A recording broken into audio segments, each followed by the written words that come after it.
Episode 128 Aku Bisa Melihat Segalanya. Xia Feng pernah menemukan sebuah cerita tentang tengkorak kristal, yang tercatat dalam buku misteri dunia yang tak terpecahkan. Ia sangat terpikat oleh cerita tersebut dan sangat terkesan. Buku itu menggambarkan 13 tengkorak kristal yang dibuat oleh bangsa Maya, yang kemudian dibawa ke Amerika oleh bangsa Indian. Belakangan, tengkorak-tengkorak kristal ditemukan di reruntuhan Maya. Konon dimodelkan seperti tengkorak wanita dan ukurannya identik dengan tengkorak asli.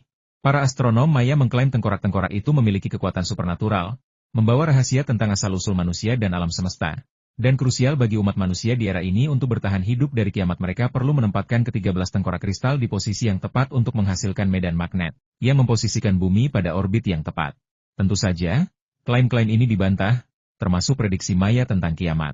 Tengkorak-tengkorak kristal dalam koleksi British Museum konon dibuat menggunakan roda gerinda, yang berarti tengkorak-tengkorak itu merupakan artefak modern dan sama sekali bukan peninggalan sejarah. Namun, baik tengkorak kristal yang ditemukan di reruntuhan Maya, 13 tengkorak kristal yang dibawa ke Amerika oleh orang Indian, maupun tengkorak yang disimpan di British Museum, tidak satupun dari tengkorak-tengkorak itu yang jenisnya sama dengan yang ada di puncak piramida. Hanya karena sebening kristal bukan berarti terbuat dari kristal. Tengkorak itu tampak seperti tengkorak asli. Tsukino Kyoko juga mengangkat kepalanya untuk melihat tengkorak kristal di puncak piramida. Tetapi ia tidak memiliki kemampuan Xia Feng. Cahaya dari tongkat fluoresens tidak dapat mencapai ratusan meter di atas, sehingga yang bisa dilihatnya hanyalah gumpalan hitam. Namun, hal ini tidak menghalanginya untuk membuat penilaian yang tepat. Ia berkata, "Bos, apakah Anda melihat tengkorak itu lagi? Saat kita pergi, saya akan membantu Anda menurunkannya dan membawanya pergi. Seharusnya itu milik Anda." Xia Feng mengalihkan pandangan, sedikit penasaran. "Mengapa Anda mengatakan itu seharusnya milik saya?" Tsukino Kyoko berkata, "Rasanya sangat aneh. Orang-orang di depan tidak mengambilnya karena mereka menunggu Anda muncul." Xia Feng tercengang. Ia tidak sepenuhnya mempercayai teori ini, tetapi ia juga tidak dapat sepenuhnya menyangkalnya. Orang-orang Israel yang pertama kali menemukan daerah itu punya banyak waktu untuk menemukan keberadaan tengkorak kristal tersebut, dan pasukan bersenjata yang kemudian menyerbu dan membunuh orang-orang Israel juga punya banyak waktu untuk menjelajahi daerah itu. Kemungkinan mereka tidak menemukan tengkorak kristal itu sangat kecil. Jadi mengapa mereka tidak mengambilnya? Lagi pula, Xia Changhe, sang ayah, bahkan tahu jalan rahasia di bawah puncak piramida. Bagaimana mungkin dia tidak tahu tentang keberadaan tengkorak kristal itu? Jadi mengapa dia tidak mengambilnya? Jika kita memahaminya dari sudut pandang pemimpin bersenjata bertato Raja Kobra dan Xia Changhe, keberadaan tengkorak kristal itu bisa jadi memang menunggu orang yang tepat untuk muncul. Siapa orang yang tepat?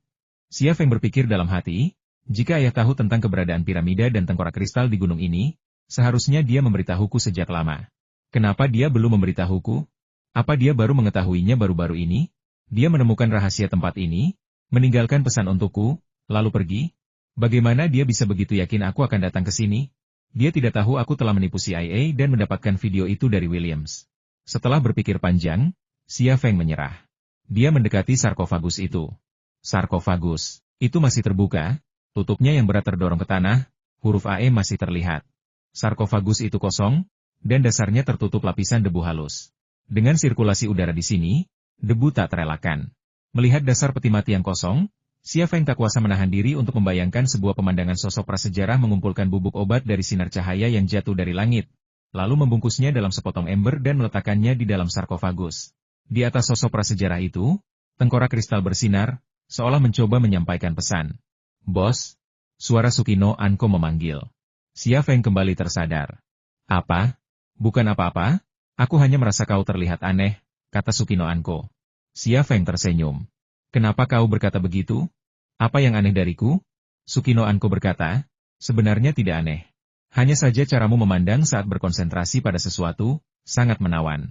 Meskipun cahaya redup, Xia Feng masih bisa melihat wajahnya yang memerah. Sulit dipercaya seorang ninja wanita, yang dikenal karena sifat pembunuhnya, akan tersipu hanya karena berbicara. Tatapan mereka bertemu, dan suasana di antara mereka agak berbeda dari sebelumnya. Tsukino Anko melangkah ke arah Xia Feng, yang pertama ragu-ragu dan goyah. Namun yang kedua tegas, tanpa ragu. Ereksinya hampir bertabrakan dengan Xia Feng. Xia Feng buru-buru mundur selangkah dan mengganti topik pembicaraan. "Baiklah, kita cari di tempat lain saja. Oke, kamu ke kiri, aku ke kanan. Kalau kamu menemukan sesuatu, beritahu aku." Sekilas kekecewaan melintas di mata Tsukino Anko, tetapi ia mengangguk dan berjalan ke kiri. Xia Feng tahu persis apa yang dipikirkan Tsukino Anko. Ia telah mengalami banyak cinta, dan meskipun ia bukan pembunuh cinta, ia masih bisa memahami pikiran seorang wanita. Ia memiliki begitu banyak hal yang menarik bagi para wanita penampilannya, kemampuannya, temperamennya, kekayaannya, ketenarannya, statusnya, dan bahkan kemampuannya untuk membalikan keadaan di medan perang. Wajar saja jika Sukino Anko tertarik padanya.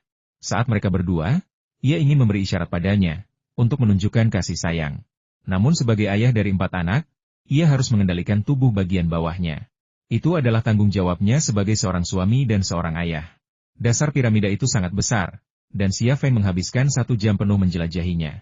1 jam kemudian, ia mencapai titik awal Sukino Anko, dan Sukino mencapai titik awal Sukino Anko. Keduanya kembali ke sarkofagus, hanya untuk menemukan hasil yang sama nihil. Xia Feng memeriksa jam tangan multifungsinya. Sudah 3 jam sejak kita berpisah dari Saimu dan yang lainnya. Kita harus pergi. Sukino Anko berkata, aku baru saja memeriksa telepon satelitku, dan tidak ada sinyal di sini. Aku ingin tahu bagaimana keadaan di luar sana sekarang. Seharusnya baik-baik saja. Tidak ada yang tahu kita di sini, kata Xia Feng. Ia berjalan ke dasar tebing dan mulai memanjat. Sukino Anko memanjat di belakangnya, tetapi lebih cepat dari Xia Feng. Ia dengan cepat melewatinya dan memanjat di atasnya. Melihat pinggulnya bergoyang di depan matanya, kepenuhan dan lekuk tubuhnya yang seperti lumba-lumba, Xia Feng tak kuasa menahan diri untuk berfantasi. Pria, begitulah pria. Tuhan telah menganugerahi pria hasrat dan naluri untuk bereproduksi, tertanam dalam gen dan tulang mereka, tak terhapuskan. Jika seorang pria tidak bereaksi atau merasakan gairah saat melihat wanita seksi, terutama bokong, maka ia harus menemui ahli urologi. Kedua pria itu memanjat ke dasar tali satu demi satu. Sukino Anko memanjat, mencengkeram tali dengan erat. Xia Feng menunggu hingga mencapai pintu masuk lorong sebelum meraih tali dan mulai memanjat. Ketika mencapai pintu masuk, Sukino Anko mengulurkan tangan kepadanya, dan ia menggenggam tangan Xia Feng lalu memanjat. Pintu masuk itu sempit, dan mereka berdua berjongkok di sana. Tubuh mereka berdempetan, tak terhindarkan bersentuhan. Tengkorak kristal itu kembali terlihat, satu-satunya alasan mereka tetap di sana. Bos, aku akan mengambilnya untukmu, kata Sukino Anko. Tunggu, Xia Feng menahannya dan berdiri di dekatnya. Berdiri tegak, ia dengan hati-hati meraih sepotong tengkorak di atas pintu masuk dan menggoyangkannya dengan hati-hati. Kerak! Dengan suara nyaring, tengkorak yang tampaknya utuh itu hancur berkeping-keping, bahkan tanpa mengerahkan banyak tenaga. Wus! Wus! Tepat pada saat tengkorak itu hancur, tiba-tiba terdengar suara keras yang menusuk udara. Xia Feng buru-buru menarik tangannya, lalu berjongkok, menarik Sukino Anko ke dalam lorong. Namun, pada saat itu, Sukino Anzi, yang tadinya berada di bawah, tiba-tiba mengerahkan seluruh tenaganya, memeluk Xia Feng dan berguling 180 derajat di ruang sempit itu, lalu mendarat di atasnya. Ia menggunakan tubuhnya sebagai perisai untuk Xia Feng. Ding, ding, ding. Percikan api beterbangan dari sisi dan dinding lorong. Sukino Anzi tiba-tiba mengerang. Serangan senjata tersembunyi itu hanya berlangsung 1 gelombang, lalu berhenti dalam sekejap mata. Xia Feng tiba-tiba mendorong Sukino Anzi ke bawah dan melihat jarum baja hitam tertancap di pantatnya. Jarum itu mirip anak panah sumpit yang digunakan prajurit India, tetapi tanpa bulu di bagian belakang. Xia Feng tiba-tiba mencabut jarum itu dan kemudian menarik turun celana Sukino Anzi. Celananya elastis, sehingga mudah dilepas. Bos, kau! Sukino Anzi menoleh ke arah Xia Feng, tetapi dalam sekejap itu, ia melihat Xia Feng meraih kain katun putihnya dan menariknya turun tanpa ragu. Di titik tertinggi area dadanya yang montok dan putih, sebuah luka berbentuk segitiga muncul. Tetesan darah hitam perlahan merembes dari lukanya. Beracun, seru Xia Feng, lalu membungkuk dan menggigit lukanya, menghisap darah beracun itu dengan kuat. Bos, kau! Pikiran Sukino Anzi kacau balau. Selain rasa takut dan khawatir, ada juga rasa malu dan gembira. Emosi-emosi ini memenuhi pikirannya, membuatnya mustahil untuk tidak bingung. Pah! Ia memuntahkan seteguk darah, dan Xia Feng menundukkan kepalanya untuk menghisapnya lagi. Hisapan demi hisapan, hingga setelah 10 hisapan, darah merah terang akhirnya mengalir dari luka Sukino Anzi. Namun Xia Feng masih gelisah. Ia menekan area dada putih Sukino dan menghisapnya beberapa kali lagi sebelum berhenti. Bos, terima kasih. Suara Sukino Anzi sangat pelan, dan wajahnya sudah memerah. Apa yang kau bicarakan? Kau tidak perlu melakukan itu, kata Xia Feng. Seharusnya aku yang mengucapkan terima kasih. Sukino Anzi menghindari tatapan Xia Feng. Bos, aku rela mati untukmu. Kau tidak perlu berterima kasih padaku. Teriakan kesakitan datang dari Xia Feng, yang meremas lukanya dengan kuat. Di bawah tangannya, gumpalan putih yang menggembung itu terhimpit, dan lebih banyak darah merah cerah mengalir dari lukanya. Xia Feng menghela napas panjang lega. Baiklah, seharusnya baik-baik saja.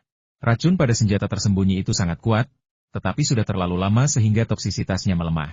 Kalau tidak, kau pasti sudah mati. Kau melindungiku seperti itu tadi. Apakah itu sepadan? Itu sepadan. Aku bilang, aku rela mati untukmu. Sukino Anzi tidak menghindari tatapan Xia Feng kali ini. Xia Feng menghindari tatapannya. Ia menatap tengkorak di hadapannya dan dengan cepat menyimpulkan. Senjata-senjata tersembunyi itu diluncurkan dari rongga mata tengkorak di seberang, tepat di tempat kita sejajar dengannya. Aku yakin ada senjata tersembunyi di dalam setiap tengkorak, dan begitu orang di seberang memicu mekanismenya, senjata itu akan menembak. Senjata-senjata ini luar biasa cepat, hampir secepat peluru. Kita tidak akan punya kesempatan untuk menghindar begitu mekanismenya terpicu. Bos, kata Sukino Anzi dengan nada tidak nyaman. Bisakah kau lepaskan pantatku? Aku ingin memakai celanaku. Hah? Xia Feng menyadari ia masih memegangi bola putih besarnya, masih menekan lukanya. Ia buru-buru melepaskannya dan berbalik. Ia bisa saja melepas celananya, tetapi ia terlalu malu untuk melihatnya memakainya. Suara gemerisik celana yang dipakai bergema di telinganya, dan Xia Feng tak bisa berhenti memikirkan bola putih besarnya. Pria selalu bertengkar dengan pasangan mereka di saat-saat seperti ini. Sukino Anko mengerang, tiba-tiba jatuh terlentang di punggung Xia Feng. Tubuhnya begitu lembut dan menggoda. Xia Feng tiba-tiba menegang. Apricot, kau. Aku pusing, suara Sukino Anko terdengar lemah. Xia Feng buru-buru menoleh, hanya mendapati wajahnya pucat pasi dan tak berdarah. Ia kemudian meraih pergelangan tangan Sukino dan memeriksa denyut nadinya. Denyut nadinya tidak teratur, tanda aritmia. Hal ini membuatnya semakin gugup. Kau sakit? Sukino Anko berkata lemah, tidak juga, hanya jantungku berdebar kencang, dan aku kehabisan tenaga. Aku akan membawamu ke rumah sakit sekarang. Berbaringlah telentang, dan aku akan menggendongmu. Xia Feng melepaskannya dan berbaring di tanah, menunggu Sukino Anko naik ke punggungnya. Sukino Anko berkata, tidak, kau harus menemukan cara untuk mendapatkan tengkorak kristal itu. Aku tahu itu sangat penting bagimu. Sepenting apapun itu tidak sepenting nyawamu. Berhenti bicara omong kosong dan naiklah ke punggungku, kata Xia Feng, sedikit marah. Sukino Anko berkata, tidak, aku baik-baik saja. Aku bisa bertahan. Ekspresi Xia Feng serius. Meskipun aku menyerap sebagian besar racun dari lukamu, metode primitif ini tidak bisa menghilangkan semuanya. Kita tidak tahu apa-apa tentang racun itu. Bagaimana jika? Jangan buang waktu, bos, kata Sukino Anko. Kau benar-benar. Xia Feng mendesah sedih. Ia mengeluarkan kotak plastik teknik dari ranselnya, lalu mengeluarkan komponen-komponen untuk senapan serbu Swift. Ia merakit senapan serbu Swift, naik ke pintu masuk terowongan, dan menembak tengkorak-tengkorak di atas. Bang, bang, bang. Tengkorak-tengkorak hancur satu persatu, dan jaringan jarum baja yang rapat membentuk jaring mematikan di puncak piramida, mencegah seekor lalat pun lolos. Xia Feng mengosongkan kelima magasinnya dan dengan paksa mengukir sebuah lorong melalui permukaan batu. Jarum-jarum baja itu berhenti bergerak. Dengan menggunakan tali dan sarung tangan panjat khusus pemberian Sukino Anko, Xia Feng dengan hati-hati memanjat ke tengkorak kristal di puncak menara. Saat ia merangkak, tubuhnya praktis melayang di udara, hanya mengandalkan lengannya sebagai penopang sekaligus melindungi diri dari serangan senjata tersembunyi seperti jarum baja. Rasanya seperti berjalan di atas tali di atas tebing. Satu langkah yang salah dapat menyebabkan kehancuran. 10 menit kemudian, Xia Feng mendekati tengkorak kristal di puncak piramida. Dari jarak sedekat ini, tengkorak itu muncul di hadapannya dengan sangat jelas. Itu jelas bukan jenis tengkorak kristal yang ditemukan di reruntuhan Maya, juga bukan yang ada di koleksi British Museum. Tengkorak itu sama sekali tidak terbuat dari kristal. Tengkorak kristal Maya diukir dari sepotong kristal utuh, tetapi yang ini tampak sangat alami, tanpa jejak ukiran buatan. Tengkorak asli? Tengkorak siapa yang terlihat seperti ini? Dewa? Xia Feng dipenuhi rasa ngeri. Bos! Suara Sukino Anko terdengar dari bawah. Cepat! Suaranya lemah, tetapi keheningan itu begitu pekat sehingga Xia Feng bisa langsung mendengarnya. Akhirnya pulih dari keterkejutannya, ia berkata, aku akan segera sembuh, tunggu sebentar lagi. Meskipun demikian, ia tidak langsung meraih tengkorak itu. Sebaliknya, ia mengikatkan tali ke batu. Tali itu menjuntai, ujungnya menjuntai tepat di pintu masuk lorong. Ini adalah satu-satunya jalan keluarnya jika terjadi keadaan darurat.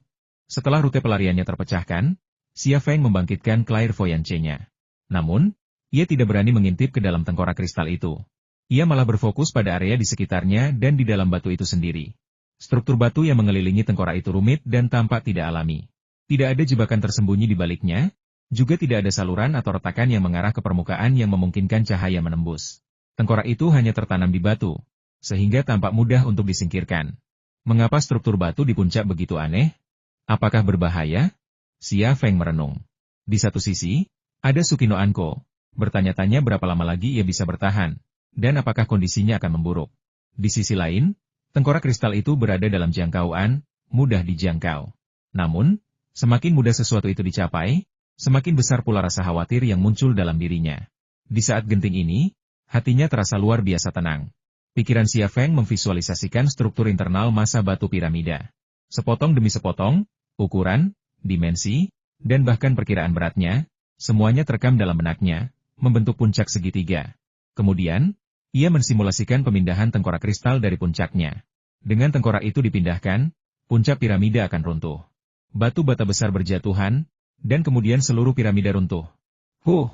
Meskipun itu simulasi, Xia Feng tetap berkeringat dingin. Dalam simulasinya, waktu dari pemindahan tengkorak kristal hingga piramida runtuh tidak lebih dari 2 detik. Dalam 2 detik, ia tidak akan bisa melarikan diri ke lorong.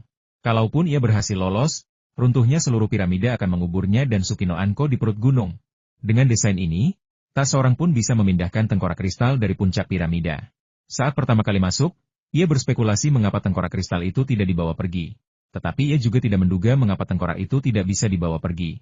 Jika tidak bisa dibawa pergi, tentu saja tengkorak itu ada di sini. Baik pria bertato Raja Kobra maupun ayahnya, Xia Changhe, kemungkinan besar mengetahui situasi tersebut. Jika tidak, jika salah satu dari mereka mempertimbangkan untuk mengambilnya, piramida itu pasti sudah runtuh sejak lama, tanpa menunggu kedatangannya. Orang yang membangun piramida ini adalah satu-satunya orang di zaman prasejarah. Dari pesan yang ditinggalkannya, sepertinya dia bukan musuhku. Dia bahkan menganggapku penerusnya dan memintaku untuk membunuh Zhu Xuanyue. Jadi, dia meletakkan tengkorak kristal ini di atas piramida. Jika dia menungguku mengambilnya, melanjutkan pencarian jawaban yang belum selesai, mungkinkah dia meninggalkanku cara untuk mengambilnya? Sebuah pikiran terlintas di benak Xia Feng, dan dia tiba-tiba memasuki mode transendental. Kali ini, pikirannya tidak lagi mensimulasikan keruntuhan piramida akibat pengambilan tengkorak kristal, melainkan menghitung titik keseimbangan struktur batu bata tersebut. Otaknya memperhitungkan ukuran, berat, dan posisi setiap batu bata. Beberapa menit kemudian, tatapan Xia Feng tiba-tiba beralih ke sebuah batu. Dia mendekat dan mengembuskan napas. Debu di permukaan batu tertiup angin, memperlihatkan pola AE. Mata kirinya sedikit berkedut, dan ia mengintip melalui pola itu. Ia kemudian menemukan celah di bawahnya, dan itu adalah puncak piramida, titik keseimbangan seluruh piramida. Kau memang telah meninggalkanku jalan yang aman. Aku tidak tahu kenapa, tapi aku merasa kita memiliki banyak kesamaan. Aku berjanji padamu, aku akan menyelesaikan jalan yang belum kau selesaikan. Aku akan memecahkan semua misteri, dan suatu hari nanti, aku akan memberitahumu jawaban yang kutemukan, gumam Xia Feng dalam hati. Ia menghunus pedangnya dan menusukkannya dengan keras ke pola AE. Terdengar suara nyaring. Permukaan batu dengan pola AE itu retak, dan pedang itu terbenam ke dalam celah, pas dengan bilahnya. Tanpa ragu, Xia Feng mengulurkan tangan dan meraih tengkorak kristal di puncaknya. Ia menggoyangkannya beberapa kali dengan kuat, lalu melepaskannya. Ia meluncur turun melalui tali, dan dalam sekejap mata, ia mencapai pintu masuk lorong. Ia berayun pelan di udara, tubuhnya terikat di pintu masuk terowongan. Kau berhasil? Tanya Sukino Anko bersemangat, wajahnya semakin pucat. Kita berhasil. Kita harus keluar dari sini. Xia Feng memasukkan tengkorak kristal itu ke dalam tas perlengkapannya lalu berbaring di tanah. Ayo, naik ke punggungku. Sukino Anko naik ke punggung Xia Feng. Lengannya melingkari leher Xia Feng dan kakinya melingkari pinggangnya. Xia Feng merangkak menuju pintu masuk tempat mereka masuk, dengan tongkat cahaya di mulutnya. Untungnya, ia sudah menandai jalan masuknya. Kalau tidak, akan mudah tersesat di lorong gua yang berliku. Bos, kalau aku mati, bisakah kau menguburku di halaman belakang kediaman Ping An? Bisik Sukino Anko di telinga Xia Feng. Jangan konyol, kau tidak akan mati, kata Xia Feng sambil merangkak cepat. Aku serius, oke? Xia Feng berhenti sejenak, nadanya berat. Kalau begitu, tentu saja. Bisakah kau menanam pohon sakura di samping batu nisanku? Tentu. Sudahlah, jangan bahas ini, oke? Suasana hati Xia Feng semakin buruk. Jika harga tengkorak kristal itu mengorbankan Sukino Kyoko, maka ia lebih baik tidak memilikinya. Tidak ada yang lebih penting daripada nyawa, terutama nyawa seorang wanita yang bisa mati untuknya kapan saja. Kalau begitu aku lega. Sukino Kyoko tersenyum, lalu mendesah. Sayang sekali. Apa? Apa kau punya keinginan? Katakan padaku, dan aku pasti akan membantumu mewujudkannya. Mata Xia Feng sudah berkaca-kaca. Benarkah? Tentu saja benar. Apapun keinginanmu, aku akan membantumu mewujudkannya, kata Xia Feng. Sukino Kyoko ragu sejenak, lalu berkata, aku bahkan belum pernah punya pacar. Aku masih seorang wanita tanpa pengalaman seperti itu. Sayang sekali mati seperti ini. Apa kau benar-benar ingin membantuku mewujudkan keinginan ini? Aku. Lidah Xia Feng tiba-tiba keluh. Dimakamkan di halaman belakang kediaman Heian, dengan pohon sakura yang ditanam di samping batu nisannya itu bukan masalah. Ia juga bisa mewujudkan keinginan lain, seperti mobil sport, rumah mewah, dan uang lebih banyak daripada yang bisa ia belanjakan seumur hidupnya. Tapi justru keinginan inilah yang membuatnya bingung. Terima kasih, kata Sukino Kyoko. Terima kasih? Terima kasih untuk apa? Xia Feng ingin menampar dirinya sendiri.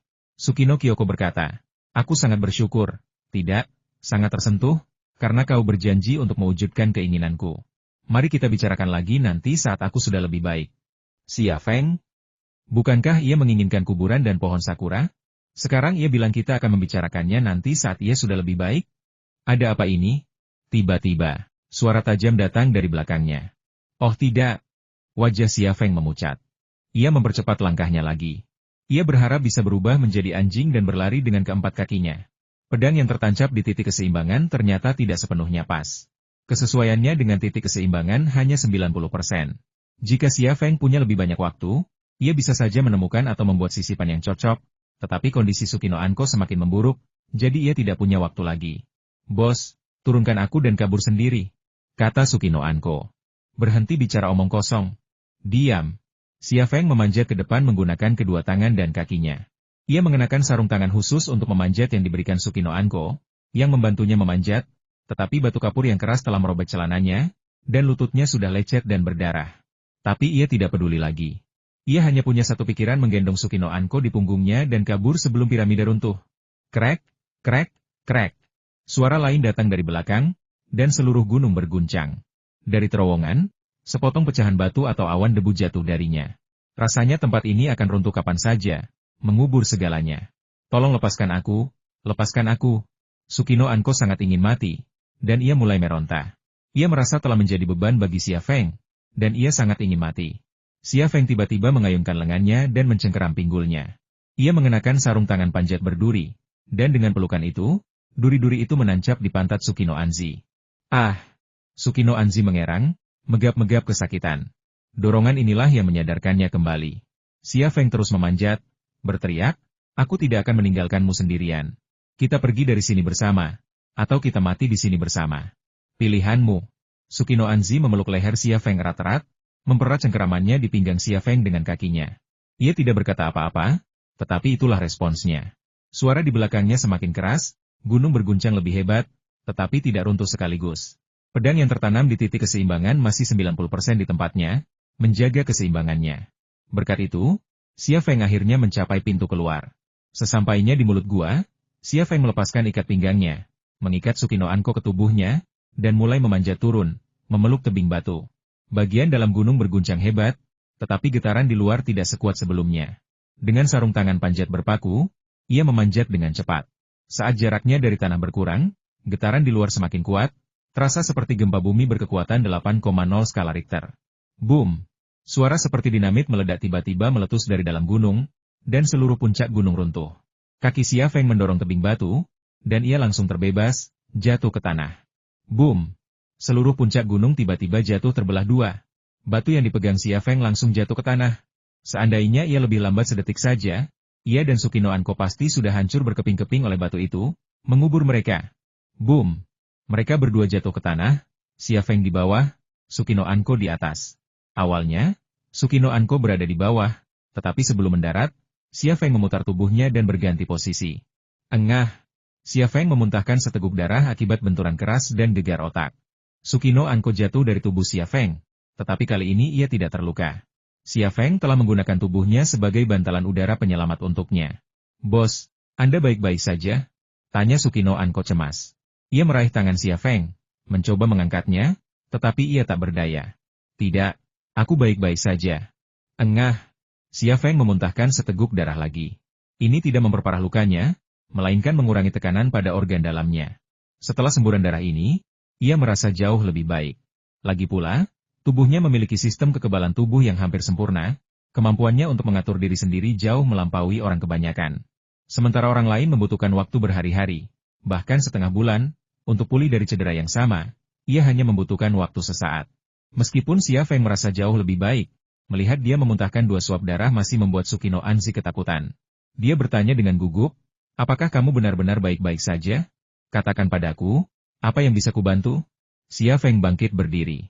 "Aku baik-baik saja, jangan khawatirkan aku." Dia melihat sekeliling, ekspresinya tiba-tiba berubah. "Kita sudah keluar, tapi kenapa kita tidak melihat Saimu?" Sukino Anzi juga melihat sekeliling. Area itu kosong, dan dia juga tidak melihat Saimu.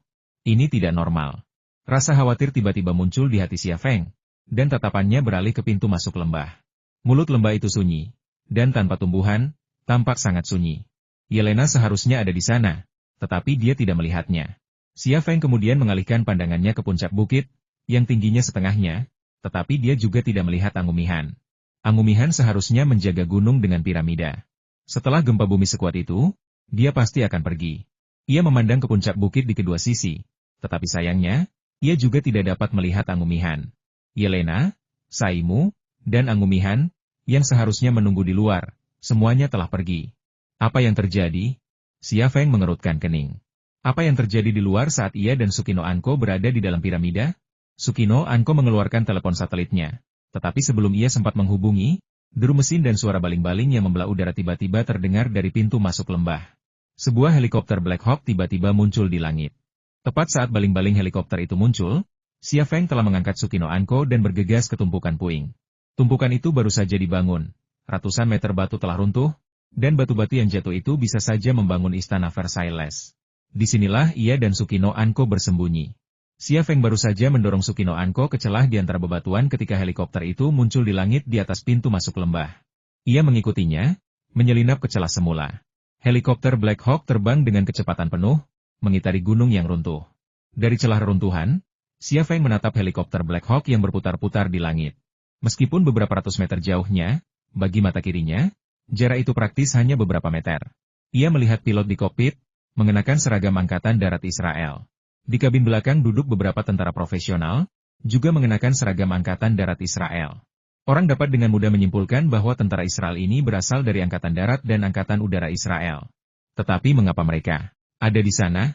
Mungkinkah hilangnya Saimu, Angumihan, dan Yelena ada hubungannya dengan tentara Israel ini? Sukino Anko menghubungi nomor dari celah itu, tetapi tidak ada yang tersambung. Saya tidak bisa menghubungi mereka. Apa yang terjadi? Sukino Anko dipenuhi kekhawatiran. Xia Feng bertanya, "Saya tidak mengenal Anda. Bagaimana kabar Anda? Apakah Anda masih kuat?" "Seharusnya saya baik-baik saja. Tapi..." Sukino Anko ragu-ragu. "Hanya apa? Seharusnya aku melindungimu, tapi sekarang kau malah melindungiku. Aku jadi beban bagimu," kata Sukino Anko. "Jangan bilang begitu. Kita semua keluarga. Aku memperlakukanmu seperti adikku sendiri, dan sudah menjadi tanggung jawabku sebagai saudara untuk melindungimu," kata Xia Feng. "Apa semua pria begitu pelin-pelan?" Tiba-tiba Sukino Anko berkata. Xia Feng tertegun sejenak. "Hah? Kau berjanji akan memenuhi keinginanku?" kata Sukino Anko. "Xia Feng?" Helikopter Black Hawk berputar 2 kali di langit. Setelah menyelesaikan pengintaian udara, helikopter itu tidak pergi, melainkan mendarat. Helikopter itu mendarat di area datar lebih dari 100 meter dari tempat Xia Feng dan Sukino Anko bersembunyi. Selain pilot helikopter, 6 tentara Israel bersenjata lengkap melompat keluar dari helikopter dan menuju ke arah mereka. Xia Feng mengeluarkan pistol Vipernya. Senapan serbu galenya tertinggal di jalur pegunungan. Sukino Anko memang memiliki senapan serbu gala lain di tas perlengkapannya, tetapi ruang yang sempit membuatnya sulit untuk mengeluarkan dan merakitnya. 6 tentara Israel segera mendekat. Kegugupan Xia Feng tiba-tiba memuncak. Ia dan Sukino Kyoko bersembunyi di celah sempit. Jika ketahuan, mereka akan dibunuh atau ditangkap, tidak ada pilihan ketiga. Musuh bukan hanya 6 tentara darat, di belakang mereka terdapat sebuah helikopter serang, dipersenjatai dengan senapan mesin berat dan meriam. Jika terjadi pertempuran, pistol Vipernya tidak akan berdaya melawan senjata besar itu, sementara musuh bisa membunuhnya dan Sukino Kyoko dalam satu serangan. Bahkan ia pun tak kuasa menahan rasa gugup, khawatir, bahkan ketakutan, dalam situasi seperti itu. Ke-6 tentara Israel itu terus mendekat, berbicara dalam bahasa Ibrani sambil berjalan. Xia Feng mengunci bibir mereka, menggunakan kemampuan membaca gerak bibir untuk memahami percakapan mereka. Apa yang terjadi di sini? Sepertinya gempa bumi. Gempa bumi? Sialan, gempa bumi sungguhan. Tapi kurasa tidak, karena yang lainnya normal. Bagaimana mungkin gempa bumi terjadi hanya di satu gunung? Kalau bukan gempa bumi, apalagi yang mungkin terjadi? Tuhan yang tahu. 3 pria bersenjata tak dikenal melarikan diri ke jalur Gaza sebelumnya, dan Mossad sedang memburu mereka. Kurasa apa yang terjadi di sini pasti ada hubungannya dengan mereka. Apakah kau bilang ada serangan teroris di sini? Siapa yang tega menyerang gunung tak berpenghuni? Mustahil. Xia Feng sangat cemas setelah mengetahui hal ini. Mossad adalah agen mata-mata ternama di dunia, setara dengan kru bekas Uni Soviet. Mossad sedang memburu Saimu, Angumihan, dan Yelena. Bagaimana mungkin dia tidak khawatir? Berhenti menebak-nebak. Periksa di sini dan laporkan kembali. Seorang pemimpin mengakhiri percakapan. Ia segera memberi perintah, membagi anak buahnya menjadi 2 kelompok, satu untuk mencari ke kiri, yang lain untuk mencari di sepanjang reruntuhan di kanan. Sang pemimpin, ditemani 2 tentara Israel bersenjata lengkap, mendekati tumpukan yang berantakan itu. Ketiganya tampak santai, tetapi Xia Feng begitu gugup hingga ia menahan napas. Sukino Anko mengulurkan tangan dan menarik Xia Feng kembali. Xia Feng meliriknya, tetapi tepat saat itu, Sukino Anko tiba-tiba menyelinap masuk dari belakang, berdempetan di depannya. Dada bertemu dada, kaki bertemu kaki, tak ada jarak 1 milimeter pun di antara mereka. Apa yang kau lakukan? Suara Xia Feng lembut, namun tegas. Jika mereka menemukan kita, kau harus menembak mereka, kata Sukino Anko. Xia Feng tertegun. Ia mengerti maksud Sukino Anko, ia menggunakan tubuhnya sebagai perlindungan, memberinya waktu dan kesempatan untuk membunuh musuh. Awalnya ia merasa sedikit kesal dengan perilaku gegabah Sukino Anko, tetapi begitu ia memahami niatnya, ia diliputi emosi. Senyum tipis tersungging di bibir Sukino Anko saat ia perlahan menyelinap melewati Xia Feng. Area dadanya yang penuh berubah bentuk akibat reaksi terhadap dada Xia Feng, tetapi ia sama sekali tidak keberatan.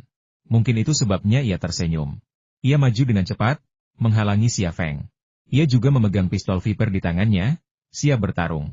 3 tentara Israel berhenti di tepi tumpukan batu. Mengerikan. Separuh gunung telah lenyap, kata seorang tentara Israel. Jika ada orang di kaki gunung saat itu, mereka mungkin sudah berubah menjadi potongan daging sekarang, kata tentara Israel lainnya. Perwira yang memimpin pasukan mengamati tumpukan batu dengan saksama dan mengerutkan kening. Kolonel Kant menggali jalan menuju lembah seminggu yang lalu, dan hari ini gunung itu runtuh. Apakah ada rahasia di dalamnya? Rahasia? Saya khawatir hanya perwira intelijen Mossad, Cohens, yang tahu. Ia meminta Kolonel Kant untuk memblokir lembah, dan mungkin ia menyarankan untuk menggali jalan. Orang-orang di Mossad itu sangat tertutup. Tidak ada yang tahu apa yang mereka rencanakan, kata seorang tentara Israel.